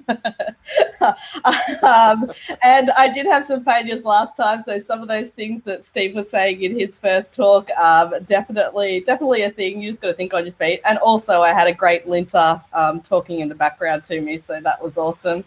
I will share my screen though and get started without further ado. So tonight, I just wanted to give you a quick intro into how you can get started on React Native. If you're a JavaScript coder or you're just getting started with JavaScript, which I assume probably everyone here is doing one of those things, then this is just a quick intro into React Native and how you can use it. So we can't get mobile physically at the moment. Everyone's in lockdown. But our JavaScript, it can get mobile. You like it? You like it? Also, I've got a joke for you, DeveLopperSteve. How do you comfort a JavaScript bug? Or anyone in the chat, actually. I'll just give it a couple of seconds. The answer is you console it. Okay, following in the great traditions of bad jokes to begin. I also just want to acknowledge, before I do quite get into it, the Bunurong Boon Wurrung people of the Eastern Kulin Nation, which is where I'm presenting from today here in Melbourne. So I pay my respects to their elders past and present as well. So hi everyone, I'm Developer Ali. You know, you might remember me from past meetups here or from AusIoT or IBM developer meetups. I'm a developer advocate at IBM, but my big background is in front-end dev. So I do know my JavaScript a bit, mostly in React. So I've built React projects. Alrighty, what's React Native? How's it different to React? For those of you that don't know, React Native kind of followed on from Facebook's development of the React framework, and it followed on a couple of years after React was developed. And the idea, and when it came out, we're actually not getting the slides through. Right, we have to stop and reshare. Awesome, cool. We So live bug fixing right? again. I mean, feature, not a bug. How are we going? Can we see that? It's black. It says Alison has started screen sharing, but we're not getting anything. But we're not getting anything. Well, that's I'll just stop sharing again. Maybe I am on the web version, so I wonder if there's a difference there also. Let me just... Might have to allow some permissions in Chrome or something. I think I should have done it already, but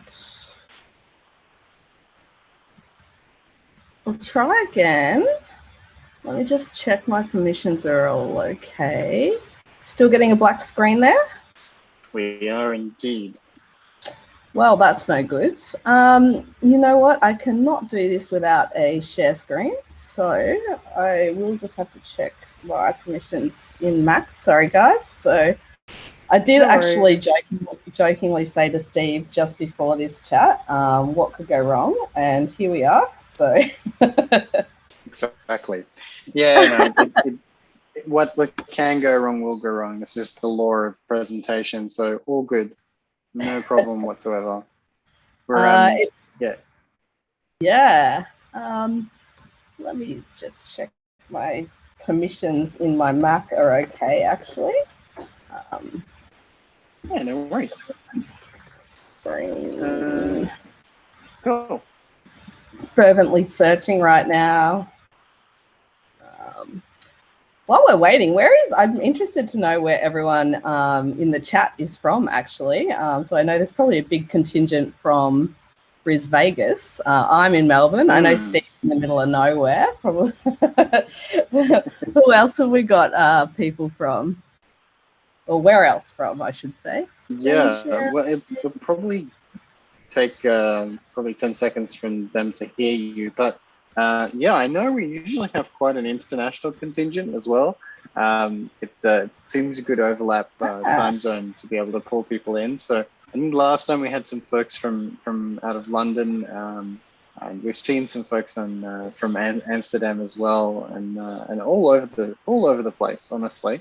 But yeah, Bris folks, we've got a whole bunch of things there. I'm trying to see if we get any. No, so YouTube doesn't give us any analytics live like that. That would be. So there you go, Liam Hampton. He's from London, UK, and then shout out from Sydney, from Rodrigo. Shout out to Liam. He's one of my colleagues from the UK. I'm going to try this again. If this doesn't work, though, we might just need to actually reschedule this because I can't see any permissions errors. Yeah, really. I'd be really sorry, but we might need to do that. So we can't see that now either. It's really weird. No, can't yet. Would it help if I shared the resources for you? Not really, because I'll have to live code as well. So yeah, I was gonna live code. I can try OBS potentially. Let me try that. Yeah, give it a red hot go. Let's see if it works. Just got to open it up. Hope my whole system doesn't crash. You know, the usual deal. All good. Well, in the meantime, I will.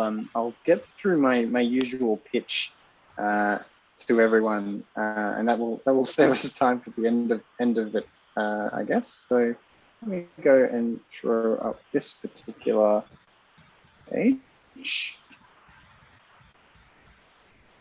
There we go.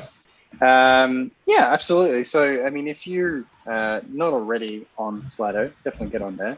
I've noticed that there's been some questions in the stream chat, and I didn't see that. Sorry, Bruno. I actually normally try and take some of these questions and ferry them into Slido in case people can't, multitask between things if they're running mobile, for example. But yeah, no, I think there's a useful contingent here in the chat to be able to kind of carry some of the questions as well. But we can always replay some of these things as we go forward with the talk tonight. Yeah, I'm going to throw up a little poll that's on the Slido as well.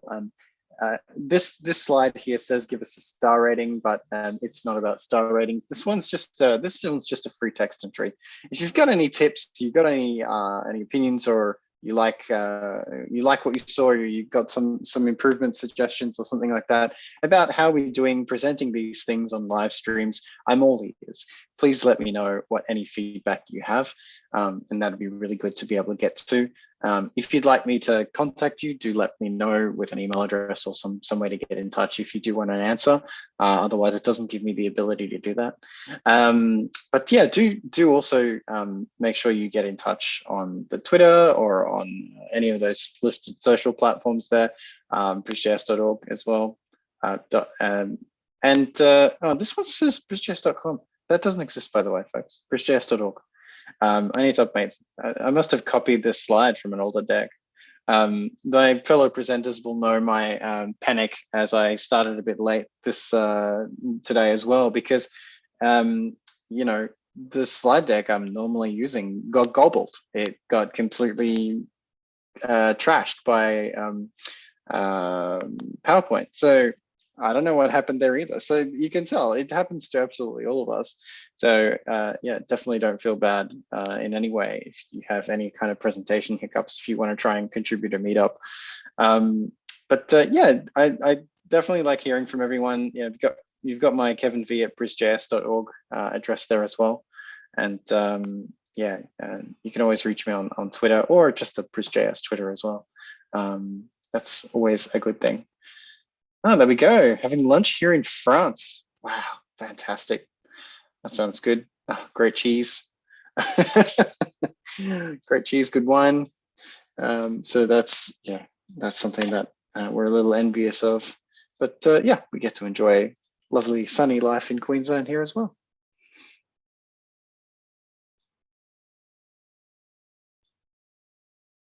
I'm gonna close that stream, go back to this.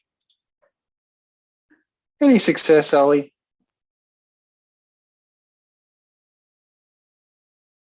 Hopped offline. Cool. Anyone want to get any Q&A with some of our other speakers as well while we can? You got extra bonus points. Hey, look, there's DeveloperSteve. He's sitting by the fire. This is my fireside chat. I was actually going to ask, while waiting for Ali to sort out her Murphy's Law, what sort of talks are you looking for people to submit? What am I? Because everyone's going to submit talks.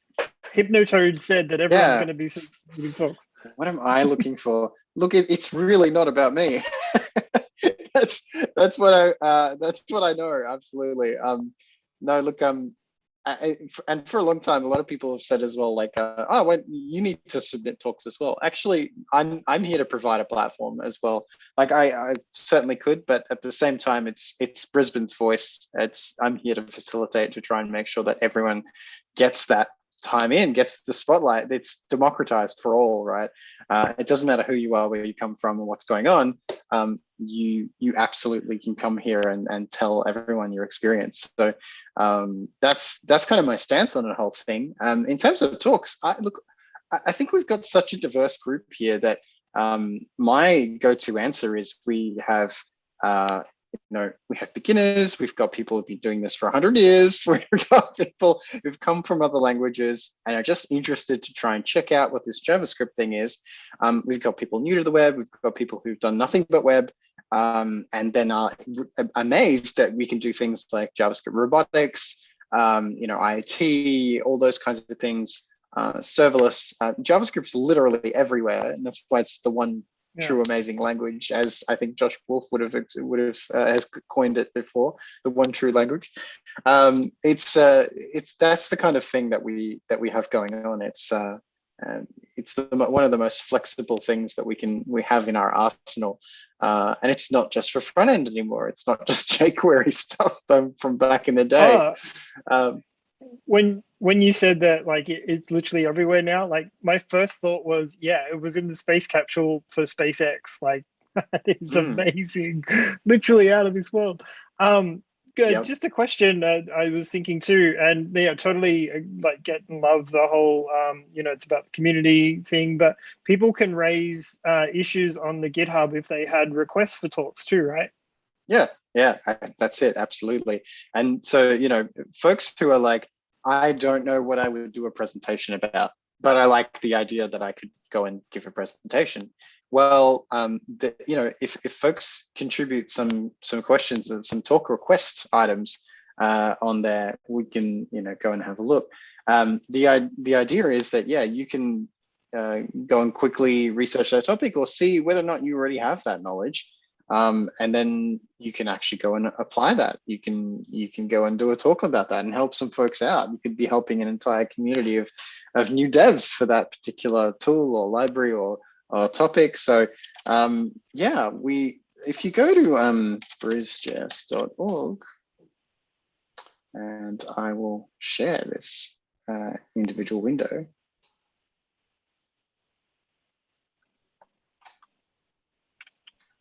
As I thought I was. There we go. So much Murphy's Law tonight. We didn't even invite them.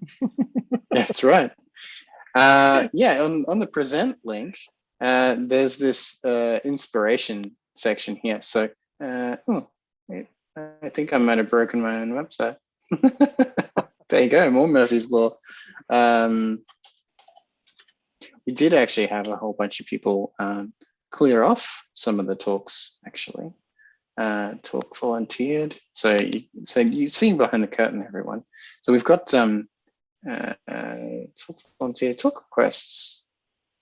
So we should have some in here. Yeah, there's heaps. Nice. There's a healthy list. Mm. There you So go. there's a healthy list. Everyone So pick one.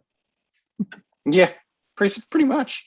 Some of them might be a bit dated now, but I think there's still some interesting ideas there, especially since we can always cover the modern equivalents because we know that everything moves so fast. So yeah, there's a specific chat here about prose mirror, as well as going in and anything to do with 3D, VR, AR. There's some amazing stuff in web AR and web VR, and honestly, that is a space that I would hear about till the end of time. It's so interesting and so cool. And it's one of those visual media that you can like absolutely enthrall people on a web stream. So get into that. How to make a super fast site, JS and security. Hey, DeveloperSteve, JS and security. I think you've covered some of those things before. Then web components is something that I spoke about before. I did a keynote at Camp.js a long while ago now. That's something that has been a space that's blown up over the years. It's I have to admit, Ali, to the stream again. So it's absolutely something that can be expanded upon. Now it's more even just a compile target.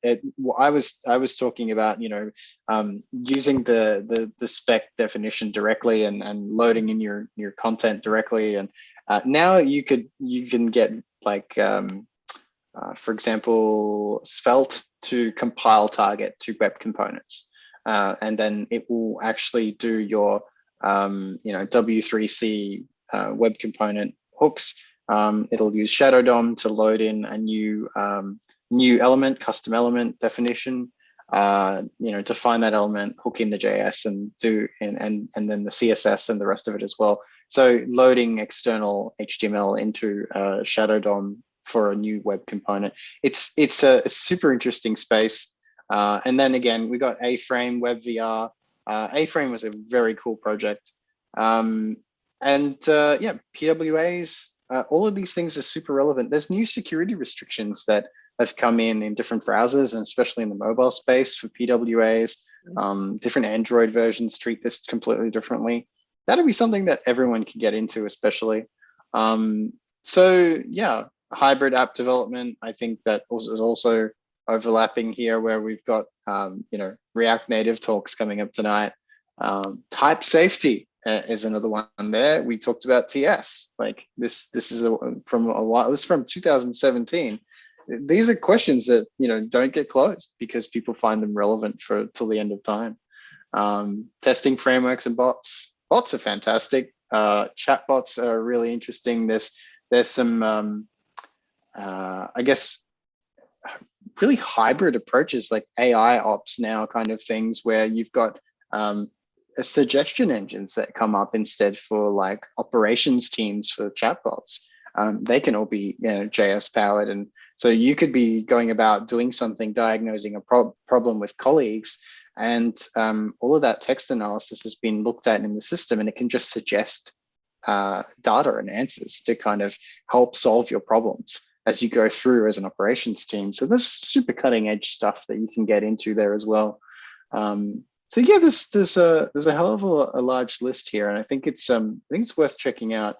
And this could even just give you interesting ideas to go and do an online hackathon or something as well.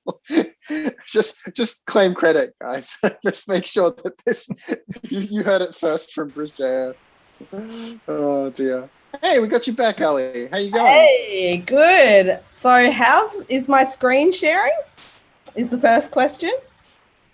We haven't got screen sharing. We've got your face. You wouldn't be screen sharing because I am sharing. So let me stop mine. Yours is working now. There you go. Oh my gosh. It was. Right. So if you yep. put it back up again. Hey, we got there in the end. Hey, all right. So a big lesson in what to do and what goes wrong.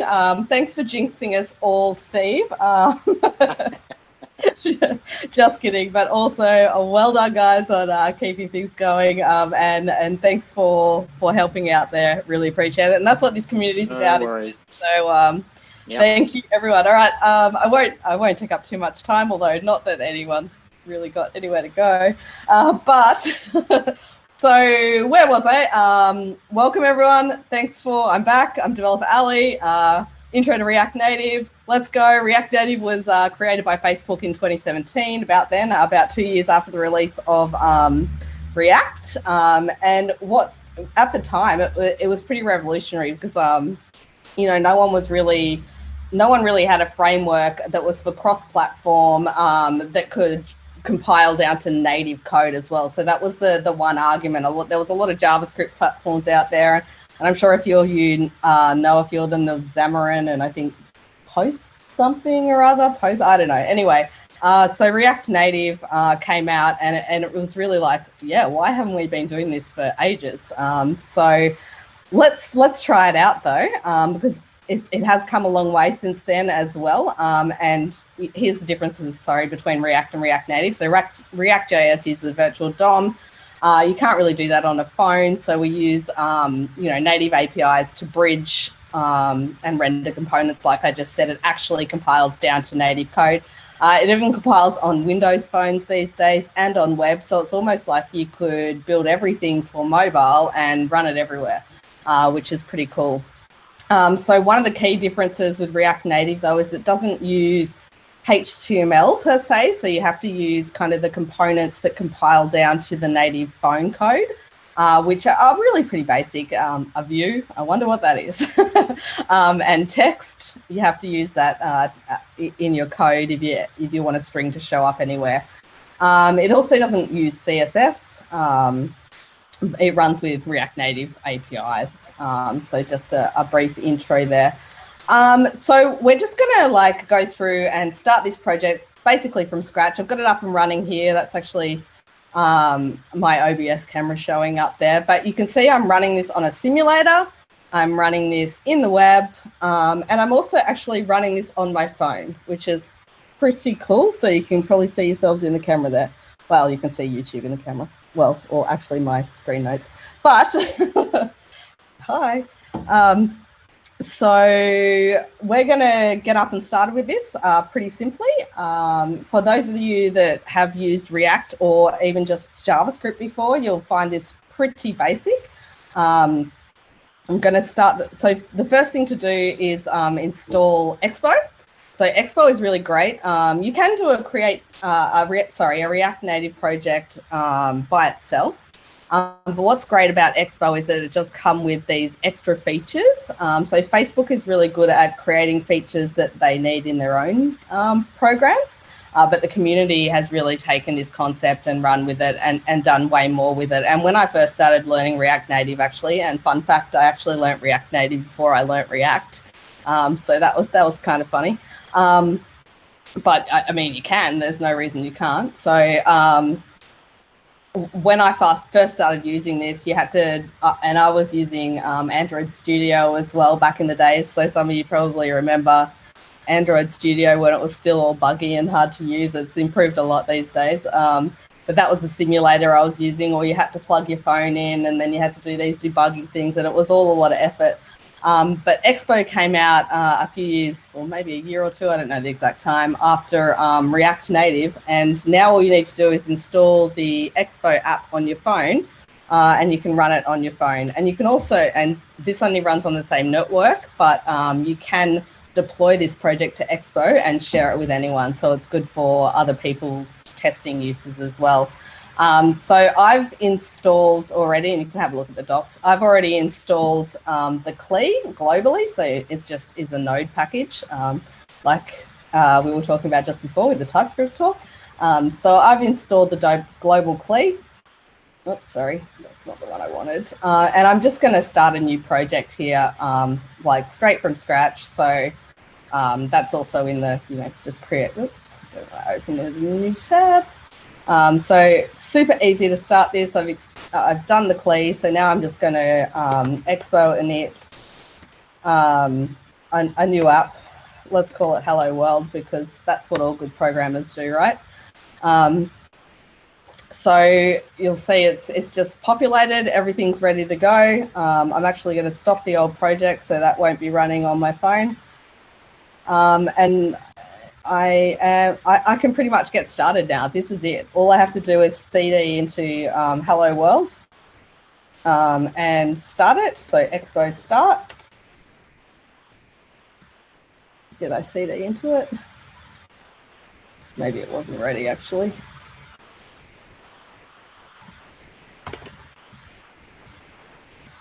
I feel like every time I come on this stage, like the most basic thing doesn't work for me. Maybe BrisJS has cursed me. Have I just started up another one actually? Yeah, that doesn't seem to have loaded properly. So I'm just going to, before I do that, which is weird.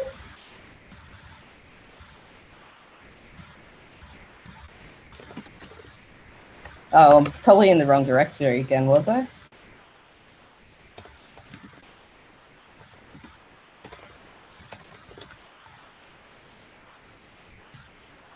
I need to actually answer the question, which is probably why it didn't start.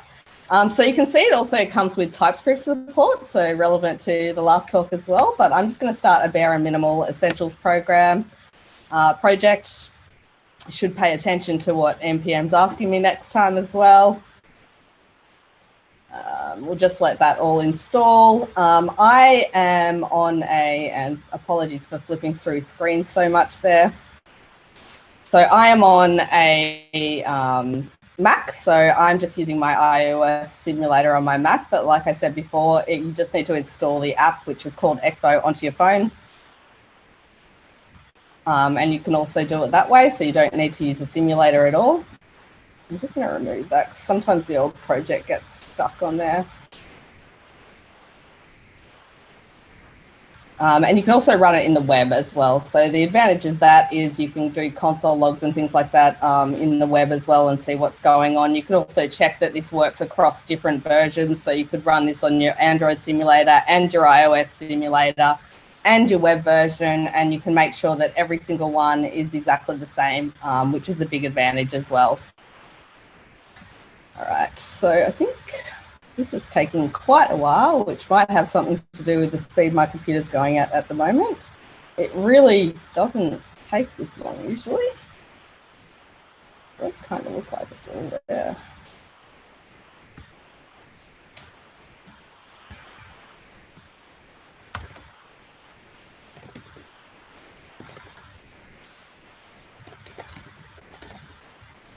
Let's just say it's still installing the dependencies, but let's see. So all I did there is went into the folder, cd hello world, and did expo start, and this should start up on my computer. Although I'm not sure it's finished installing the packages from that description there. And you can see in my terminal here as well that it just comes up with a barcode, which is what you use to connect to your Expo app on your phone. So you just open up Expo, that's the Expo, you do scan QR code, you scan the QR code, which is going to look a bit weird, and the project will come up for you. So that's how that works, which is super cool. And you can try it on everyone's phone, different device sizes, your iPad, whatever else. Let's hope this works and we actually get to go somewhere here. And it does come up with tricks down the bottom here as well. So it does tell you, you know, how to open your Android simulator, iOS simulator, or web simulator. So I'm going to start the iOS simulator. I'm also going to start the web browser, and we'll have a look at both of them at once, hopefully. Hopefully. Don't want to jinx anything.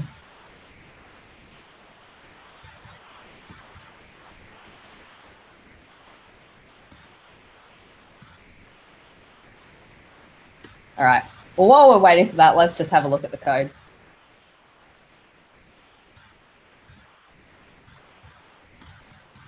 I'm really sorry that this is so slow, guys. My computer has decided to die right after I couldn't share screen. And now it's just, I don't know what's going on with it.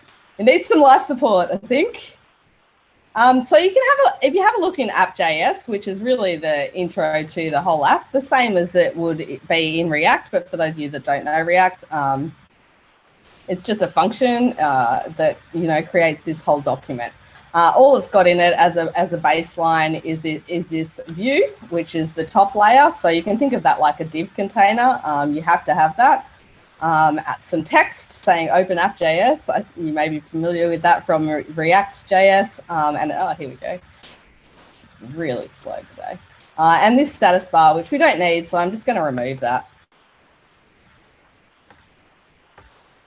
So I think maybe the next thing that we want to try on this is maybe to add a asset folder. So I'm just going to add a picture to this. I'm just going to copy it over from a file that I've already got in another project, hopefully, off screen.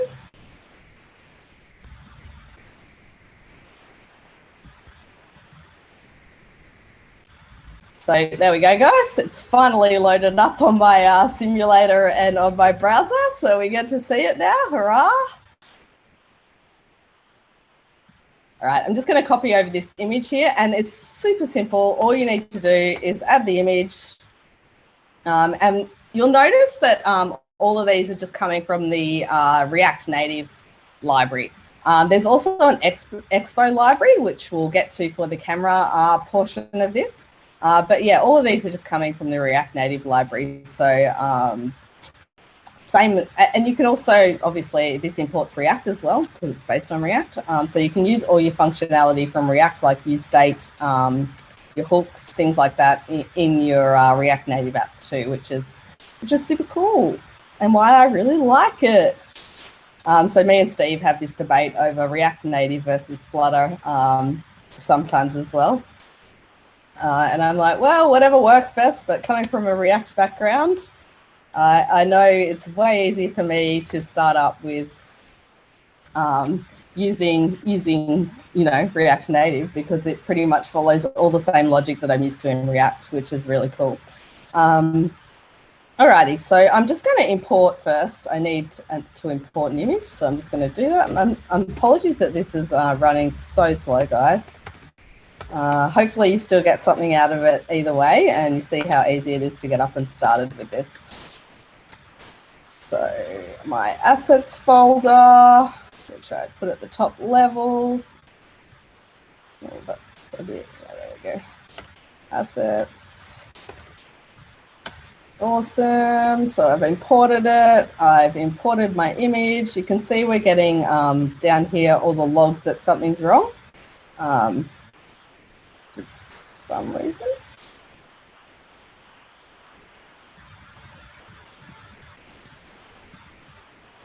That's interesting. Anyway, let's see if this works. I will keep going with my image. Otherwise, we have got one that I prepared earlier that we can go back to. So I'm just going to actually paste this code in instead of writing it. But I mean, it's pretty easy. It's JavaScript. You can style it on the run. Yeah, we're having trouble with this image for some reason. Do I need to put .png? Is that what's going on? Not ONG. That's probably what's going on, isn't it? Yeah, righto. Well, that was simple. Don't forget to put the end on your code there, guys. Something about talking and coding all at once makes my brain go a bit, yeah, you miss these simple things. But anyway, we've got it. So if we restart this, we should be showing an image now. So all we have to do to restart it as well is you can press reload in here and it will reload the project. Or you can also go back to this screen and deliberately reload it as well. And you can also do it on your simulator. So pretty much multiple ways to try and reload your app. This looks like my image is here, but it's not coming up. It might just be a bit slow. Either way, that's exactly how you would do it. So I'm just going to move on to the next step, where it's actually still building the bundle. We can see down the bottom there, so that's probably also the issue. My slow computer today. It's like that sloth that DeveloperSteve had in one of his GIFs, I think. All right, I might just, one of the cool things that I do want to show you actually is platform.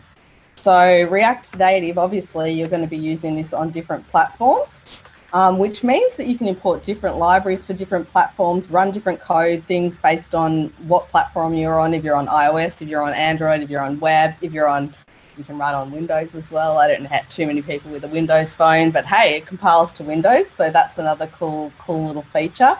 And to show this feature, I'm just going to create a button as well, which is called touchable opacity in React Native. So I'm just going to create a button first, and we'll style it a bit. I'll just copy it over because I think we're going over time a little bit, and I think most people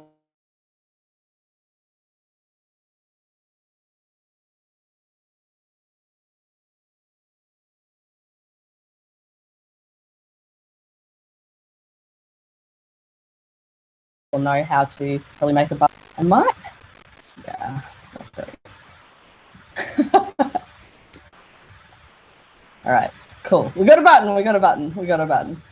So I'm just going to get rid of this.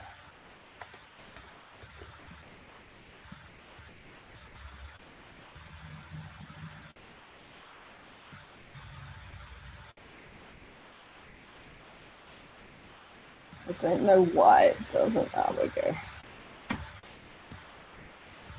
Okay, so all I've done is put a button in, and just to check out this platform feature, so buttons called touchable opacity in React Native, and it's not on click in React Native either. They use on press, so that's maybe another little small difference.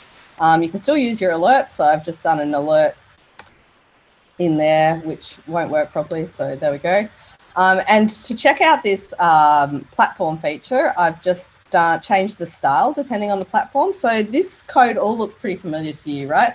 I can even style this component the exact same way inline that I would with, you know, a React project or a plain JavaScript project. So all of this pretty similar to JavaScript, which is why it's so cool. So I'm just going to change the background color based on the platform here. So platform operating system equals web. Then I'm going to color it green. If it's iOS, I'll color it red. Otherwise, I'll color it yellow. So it looks like I haven't got any text on this button, which is why it looks so silly. So I will actually add some text here too. So let's put a touchable opacity text in. Sorry. Doesn't like me at the moment because I haven't finished it. Also didn't finish that, so that'll help. Click me. Let's save that and try again. Might look a bit better now. Don't know what this is about. All right, so it auto loads the package as well, so you can see it re-rendering. So let's have a look at our web version. Again, I really don't know why that picture's not showing up, but I'm going to just move right past that. So click me, the alert shows up. Great, our press is working. We can see on our iOS simulator, it's colored red. On our web one, it's colored green. And if we have a look at this one, hopefully you guys can see that. It's my Android phone, it's yellow. So I like to use all the brands for everything. I just like to spread myself around. So I've got a Mac, I've got an Android, and yeah. So that's another cool feature in React Native that you can get up and started with. And probably, I think the next thing I might show you is that you can also use the use state, and yeah, I'll show you how to use state as well. Which you can obviously do. So I'm just going to set a variable to change this text on this button when I click it, basically. So something super simple. I mean, cool use case, I guess. So const clicked, set clicked equals use state. For maybe anyone that hasn't come across use state, this is like a file level state storer for React. So I'll initially set that to false. And then when we click it, I'm going to just change this from an alert function to set clicked and change the clicked here. And I'll just change the text to rely on that use state as well. So what should we say? Clicked. If it's clicked, then let's show hello world or hello BrisJS. How about that? BrisJS, nice. Otherwise, let's show click me. So we'll just re-render that.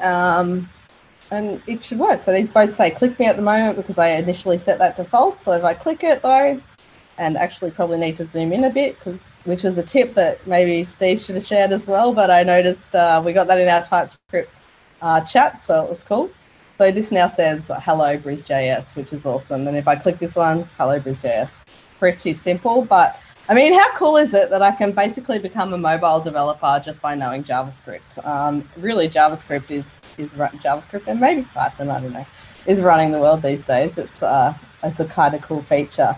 And I think just the last thing, we're getting a bit squashed on this page. So React Native does come with a scroll view as well, which you can put at the top levels just to make sure your pages are scrollable.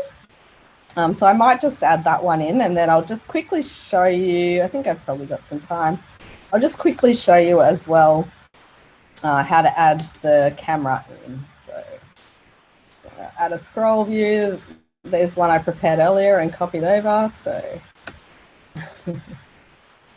so now we should also be able to scroll. We don't have enough content on the page, but you can see that the simulator is scrolling there. So, which is cool because we could just have a list that just keeps scrolling and scrolling and scrolling, and yeah, it never ends. So that's a quick view that'll come in very handy if you ever make anything.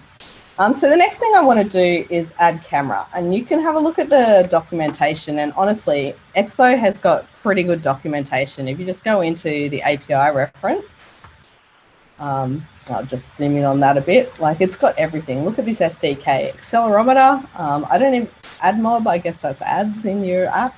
Authorization. It's got all these extra features that you can just import straight into your React Native apps, which is really cool. So we're going to do this camera one. You just got to install it the same way you would with NPM, except for this one is obviously Expo, because we're using the Expo CLI. So let's install the camera. And then I'm going to import it at the top as well.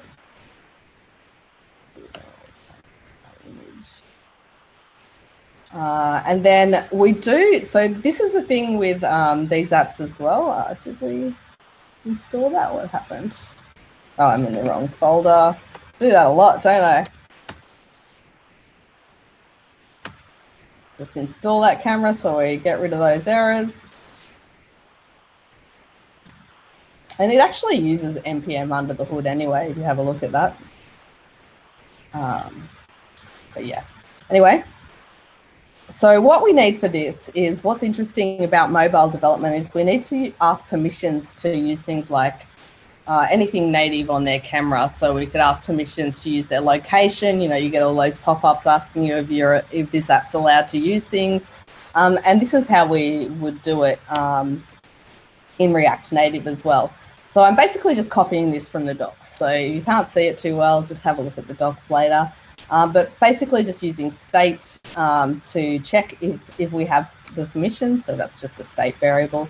And then using state to check the type of the camera. So, you know, on your mobile, you have a front and a back camera. So it's the same thing here. I'm going to start it out with just using the front camera here. The next thing we want to do is we need to use an effect that will run the first time they open this app, or whenever you want to use it, really, the same as whatever logic you want to put into that, you can totally do that. So I'm just going to use an effect to check if we have permission to use the camera, or otherwise to request it. So that's what this request permissions async line here is. And I know I've just copy pasted that from another file of mine, just in the interest of time. But for those of you that haven't seen the use effect hook before, maybe as well, this array after it just means this will only run on the first render. This will only run once, which is what we want to do. So we want to add this camera, and as soon as they open their app, we want to check if we're allowed to use the camera. So you can't run anything on mobile without the user's permission, which is kind of cool. I'm just going to make a function to render the camera as well, because there's 3 different things that can happen here. Either we don't have permission, or we haven't asked for permission, so our use effect maybe isn't working, or I don't know what else, or something went wrong. Or the user hasn't given permission, in which case we need to ask them again. And that could be, a place where we might prompt them to do it again, say they've shut it down between, using their app one time and then they come back to it. That might be a place where you want to re-prompt them to use it. Otherwise, we're going to return the camera. I mean, look how simple that is. It's 1 line of code, which I've styled, put some, I've basically just put some height and width to it so we actually see a camera. And then we've added this type variable, which we had in state, so we know which camera we want to use there. And I'm just going to call it down the bottom here after our really awesome button that we made before. So I'm just going to, I won't bother with any styling of this. I'm just going to do the render camera function. Just going to call it. And if we go back here we go. On our simulator, we've got asking of permission, so that's obviously working there. So I'm going to allow that, obviously, because otherwise it'll be a even more buggy demo. I mean, feature, not a bug. Plenty of features in this demo so far tonight. And obviously, not obviously, but in Expo, there's no real camera to Expo. This is a simulator, so there's not really a camera here that you can look at, so it's just coming up empty. Actually, I'm not sure why our web version is. I think we maybe need to re-render that. So I'll just press W down here to re-render our web version. But I've also got it, and hopefully you guys can see this on screen because I'm not actually looking at myself at the moment. On my phone, it's coming up asking me permissions on that as well. And yeah, there we go. The camera's working. So that was pretty much all I was going to show you today. Don't know why my picture isn't working, but everything else is. So yeah, just quick and easy to get started with React Native. There's so many more packages you can add into this. There's maps. Uber is really big on maps in React Native. There's, I don't know, pretty much everything you can think of. The community's probably got a library for now. So yeah, that's it.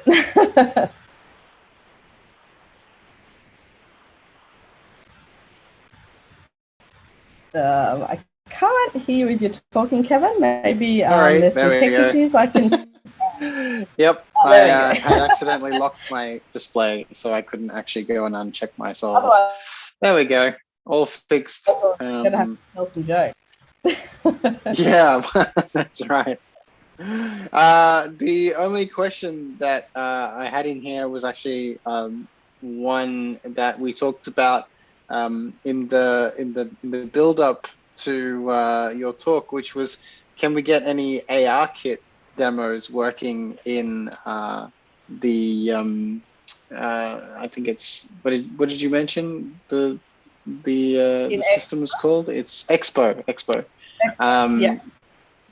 So ARKit would be, referring to just using the web technologies then to do WebGL based AR rendering on the device. That's an interesting question. So I know Expo does have its limitations. So not everything that you can do on a mobile will work on Expo. It's pretty feature rich these days, but not everything works on it.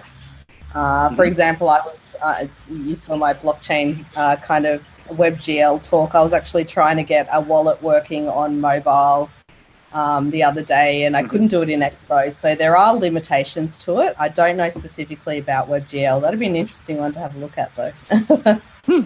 Cool. Yeah. No, it'd be pretty sweet to get 3JS kind of demos on there, and that way you could. I'm sure that would help you then go into web development native style as well. So that'd be really, very cool. I think.